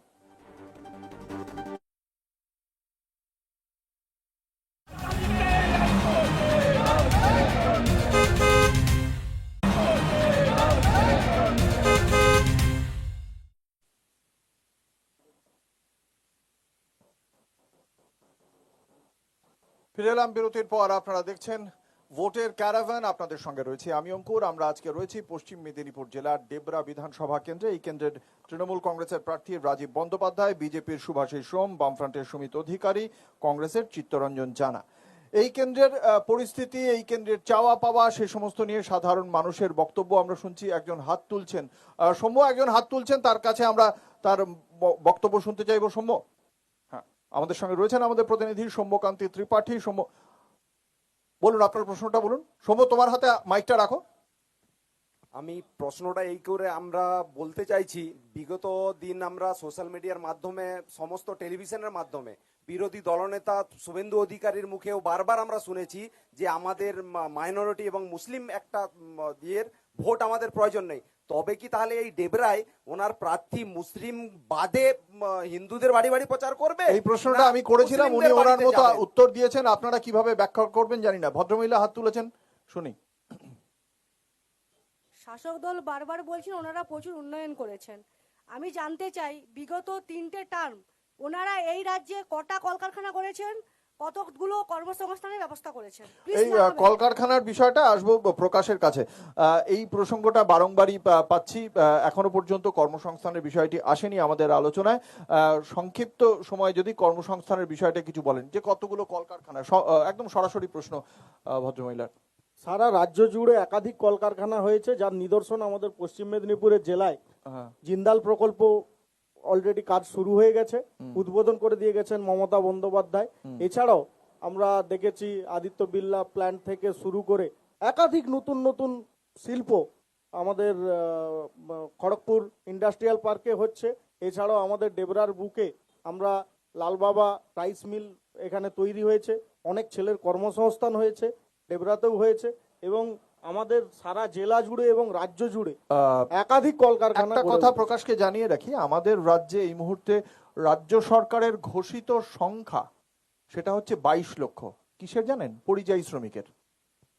এবার বলুন যে রাজ্যে কর্মসংস্থান কতটা হচ্ছে, যে কারণে মুখ্যমন্ত্রীকে বলতে হচ্ছে যে এ রাজ্যে ফিরে আসুন, এতগুলো টাকা আমরা দেব, বা আপনাদের দিদির 10 প্রতিজ্ঞার মধ্যে এবার যেটা খুব অত্যন্ত জনপ্রিয় হয়েছে যুবকদের জন্য যে ভাতাটা দেওয়া হচ্ছে, এই ভাতাটা দেওয়া হচ্ছে। মুখ্যমন্ত্রী বলছেন যেহেতু কর্মসংস্থান আপাতত নেই, সেজন্য প্রাথমিকভাবে সাময়িকভাবে আপনারা এটা দিয়ে একটা স্টার্ট করুন আর কি। বাংলার বাইরে বিজেপি শাসিত রাজ্যগুলোতে যেভাবে বাংলা ভাষায় কথা বললে নির্মমভাবে হত্যা করা মানে হচ্ছে, বাংলা বাইরে যেতে হচ্ছে, অত্যাচার করা হচ্ছে। বাংলায় কর্মসংস্থান নেই বলে এই প্রচারটা যার বাংলায় ফলে- কর্মসংস্থান নেই বলে বাংলার বাইরে 22 লক্ষ পরিযায়ী শ্রমিক, এটা রাজ্য সরকারের সংখ্যা। অবশ্যই এর বাইরে- রাজ্য সরকারের অভিভাবক মুখ্যমন্ত্রী মমতা বন্দ্যোপাধ্যায় উনি বলছেন যে বাংলা ভাষায় কথা বলার কারণে কাউকে যদি হত্যা হতে হয়, তাকে যদি মৃত্যুবরণ করতে হয়, তাহলে আমার রাজ্যে আমরা ধীরে ধীরে সমস্ত কর্মসংস্থানের ব্যবস্থা করে দেব। তার জন্য প্রাথমিক সবাই চলে এলে যাতে তাদের আর্থিক অসুবিধে না হয়, তার জন্য উনি 5,000 টাকা একটা ন্যূনতম মাসিক তাদের যাতে সাহায্য করা যায় তার ব্যবস্থা করে দিয়েছেন। এবং ধীরে শুধুমাত্র ধীরে 5,000 সারা টাকা রাজ্য নয়, জুড়ে- আমি প্রকাশের যে কথা বলছিলেন একটু আগেও, যে প্রায় 80টার কাছাকাছি প্রকল্প রয়েছে, বিভিন্ন প্রকল্পের মাধ্যমে, লক্ষ্মীর ভান্ডার থেকে শুরু করে বিভিন্ন প্রকল্পের মাধ্যমে অনেক টাকা দেওয়ার কথা। এবার সেই টাকার পরিমাণগুলো বাড়বে, ভাতার যে পরিমাণ, তাই না? আমার বক্তব্য হচ্ছে গিয়ে যে 2026-27 যে অর্থনৈতিক বছরটা, এই বছরটা শেষ হওয়ার সময় মানে তার আগে এই মুহূর্তে যেটা পূর্বাভাস, তাতে দেখতে পাওয়া যাচ্ছে বাংলার রাজ্য সরকারের অর্থনীতিতে ঋণের পরিমাণটা দাঁড়াচ্ছে 8.15 লক্ষ কোটি টাকা। হ্যাঁ, তো রাজ্যের আয়ের সংস্থান এখনো পর্যন্ত দেখতে পাওয়া যাচ্ছে না, কিন্তু ঋণের পরিমাণটা বাড়ছে শুধুমাত্র এই ভাতাগুলো দিতে, কিন্তু কর্মসংস্থান তৈরি হচ্ছে না বলে অভিযোগ বিরোধীদের। আপনার বক্তব্য?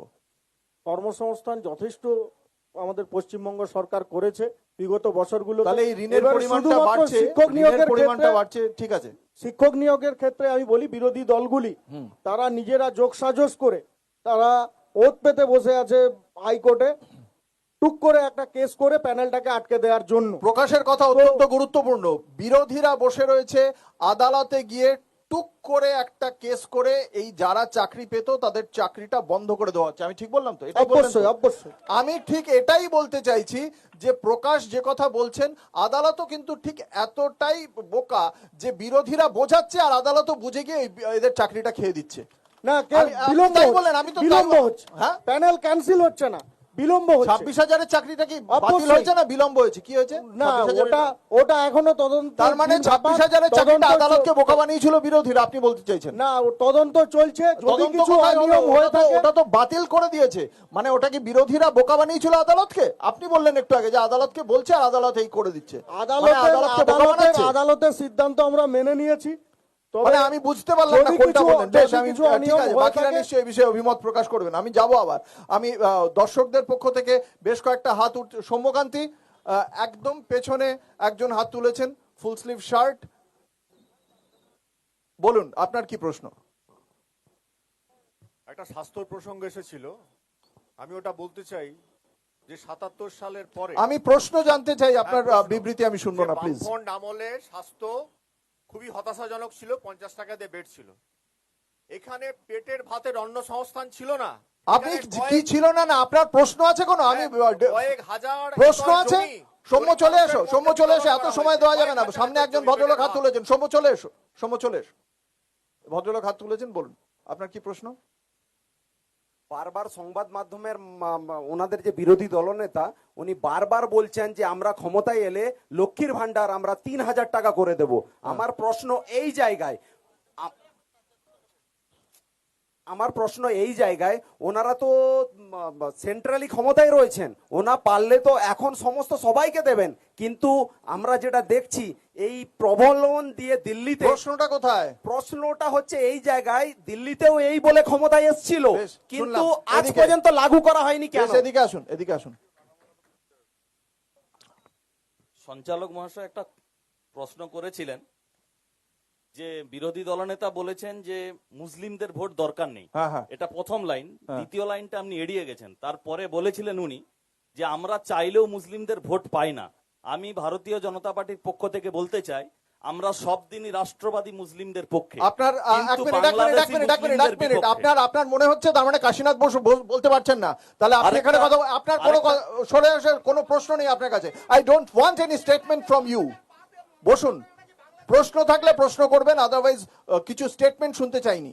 আপনার যদি মনে হয় আপনার বিজেপি প্রতিনিধি এই মঞ্চে বসে আপনার দলকে ডিফেন্ড করতে পারছে না, বের করে দিন এখান থেকে, আপনি এসে বসুন। I have no problem with that, please come. আচ্ছা, আমি শুনলাম এই বিষয়ে, আমাদের সময় খুব সংক্ষিপ্ত, আমি আসবো আরেকদম শেষে আরেকটা প্রসঙ্গ ছুঁয়ে যাওয়ার চেষ্টা করব। এই কেন্দ্রে আমরা যদি তাকাই, 2021 সালে 11,226 ভোটে জয়ী হয়েছিলেন তৃণমূল কংগ্রেসের তৎকালীন প্রার্থী হুমায়ুন কবির। লোকসভা নির্বাচনে 2024-এ তৃণমূল কংগ্রেস এই কেন্দ্র থেকে এগিয়ে 5,766 ভোটে। আর এসআইআর 2026-এর 28 ফেব্রুয়ারি যে লিস্টে আমরা দেখতে পাচ্ছি, তাতে 9,089 জনের নাম বাদ গেছে।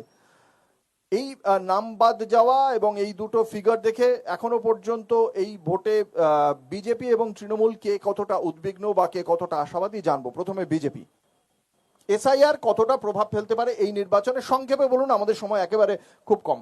এসআইআর ভারতীয় জনতা পার্টির পক্ষে যাবে না বিপক্ষে যাবে এই বিবেচনা করে ভারতীয় জনতা পার্টি এসআইআর ইমপ্লিমেন্টেশন করেনি।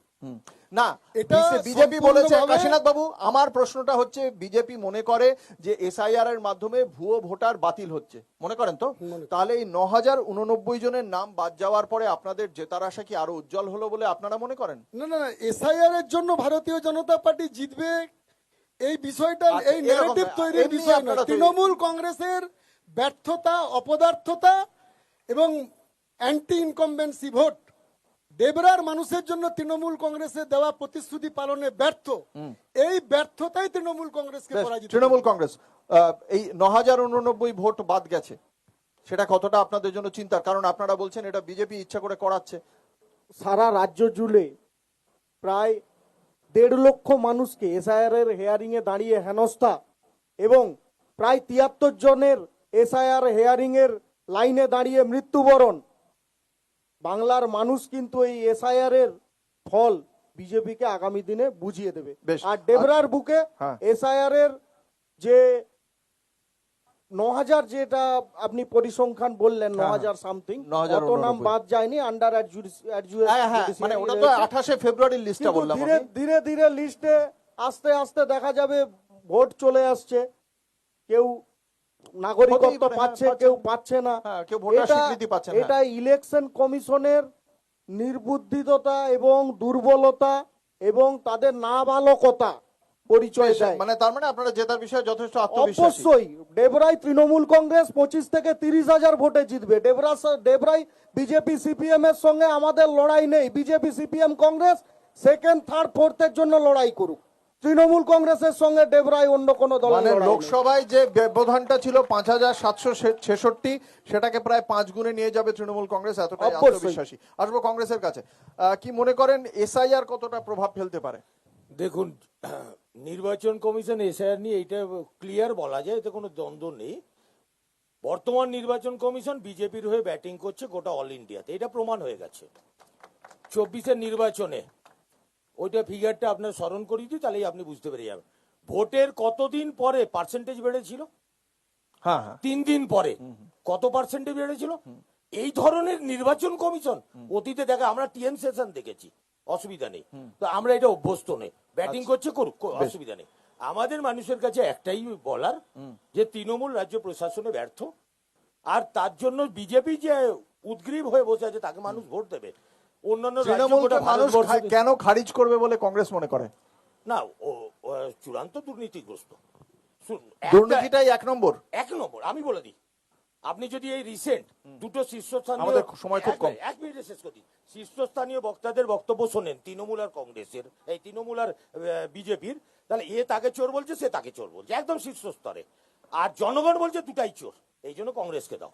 আমাদের বক্তব্য আসবো বামেদের কাছে, বলুন এই এসআইআর এর প্রভাব এবং রাজ্যের শাসক দল আজকে যে বলছে প্রায় 25,000 ভোটে জিতবে, আপনারা বারংবারই বলছেন যে রাজ্য শাসক দলকে খারিজ করবে নাম জনতা। কেন খারিজ করবে, আর এই এসআইআর এর প্রভাব এই ভোটে কতটা পড়তে চলেছে বলে বামেরা মনে পড়ে? আপনাদের মনে থাকতে পারে বিরোধী দলনেতা এসআইআর করার আগেই বলেছিলেন যে 1,20,00,000 রোহিঙ্গা পশ্চিমবাংলা থেকে বাদ যাবে। আমার প্রশ্ন ওই বিজেপি নেতাদের কাছে, একজন রোহিঙ্গাও কি আজ পর্যন্ত বাদ গেছে? সেরকম কোন নির্বাচন কমিশন জানাতে পারেননি। এক, দুই, নির্যাতন কমিশন এবং রাজ্য সরকারের গাফিলতিতে এই 60 লক্ষ ভোটার যারা অ্যাডজুকেটেড হয়ে আছেন, যারা কালকে 23 তারিখ ভোট দিতে পারবেন কিনা সন্দেহ, তারা যে মানসিক অবসাদগ্রস্ততার মধ্যে আছেন। আমাদের কাছে আমরা ক্যাম্প করেছি উকিলকে দিয়ে বিভিন্ন জায়গায়। আমরা চাই কাকে ভোট দেবেন পরের কথা, তারা প্রকৃত ভোটার, তারা ভোট দেন। ডেবরা থানার জনগণ সিদ্ধান্ত নিয়েছেন, দুর্নীতি একদল করে আর একদল দুর্নীতি ধামাচাপা দেয়। সে আরজিকর হোক, সারদা হোক, নারদা হোক, সব এই দুই দল বাতিল করে ডেবরা থানায় আবার লাল ঝান্ডা উঠবে। আমরা দেখতে পাচ্ছি যে এখানে প্রত্যেকটি রাজনৈতিক দল খুব স্বাভাবিকভাবে একটা প্রশ্নের জন্য হাত তুলেছেন। একেবারে শেষ প্রশ্ন নিয়ে নেব। সৌম্যকান্তি একজন হাত তুলেছেন দর্শকের মধ্য থেকে, তার কাছে মাইক টেন। একেবারে শেষ প্রশ্ন। হ্যাঁ শুনি, প্রশ্নটা বলুন। নমস্কার, ভারতীয় জনতা পার্টির পক্ষ থেকে আমি প্রশ্ন আছে? প্রশ্ন, হ্যাঁ প্রশ্ন আছে। তৃণমূলের বন্ধু এবং সিপিএম এবং কংগ্রেসের বন্ধু যিনি বলছেন যে এসআইআর কমিশনার ভুল কাজ করছে, তাহলে উনারা মেনে নিচ্ছেন একজন বাবার 100 জন ছেলে? এটাই বলুন। হ্যাঁ, যে কমিশনার এটা কি শুধুমাত্র তাই না, আপনি যথার্থ প্রশ্ন তুলেছেন। চলে এসো সৌম্যকান্তি। শুধুমাত্র একজন বাবার 100 ছেলে নয়, এমন ছবিও দেখতে পাওয়া গিয়েছে একজন মায়ের 2টি সন্তানের জন্মের ব্যবধান মাত্র 6 মাস। ফলে এগুলো যদি থেকে যেত তাহলে এই এসআইআরটা করার কোনো মানে এটা যদি খুব স্বাভাবিক হতো তাহলে এসআইআরটা করার কোনো প্রয়োজন ছিল না। যেহেতু এগুলো অস্বাভাবিক, একজনের 100টা ছেলে বা 2 সন্তানের জন্মের ব্যবধান 6 মাস, এগুলো অস্বাভাবিক, এগুলো হতে পারে না।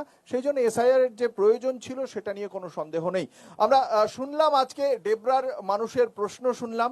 উপস্থিত যে রাজনৈতিক দলের প্রতিনিধিরা তারাও তাদের মতো করে তাদের দলকে যেমন ডিফেন্ড করলেন, পাশাপাশি ভিন্ন রাজনৈতিক দলগুলিকে আক্রমণ করার পাশাপাশি তার দলকে কেন মানুষ ভোট দেবেন সেই আত্মবিশ্বাসও রেখেছেন তারা। আগামী দিনে 4 মে আমরা জানতে পারবো যে ডেবরাতে মানুষ কাকে জয়যুক্ত করবেন। আমাদের আজকে ডেবরাতে আসে এই আলোচনা সভায়, বিতর্ক সভায় আপনাদের যে উপস্থিতি অত্যন্ত আনন্দ দিয়েছে। মঞ্চে উপস্থিত রাজনৈতিক দলের প্রতিনিধিদের মূল্যবান মতামতের জন্য অসংখ্য ধন্যবাদ। শেষ করছি আজকের ভোটের ক্যারাভান। দেখতে থাকুন কলকাতা টিভি, রাত দিন 7 দিন।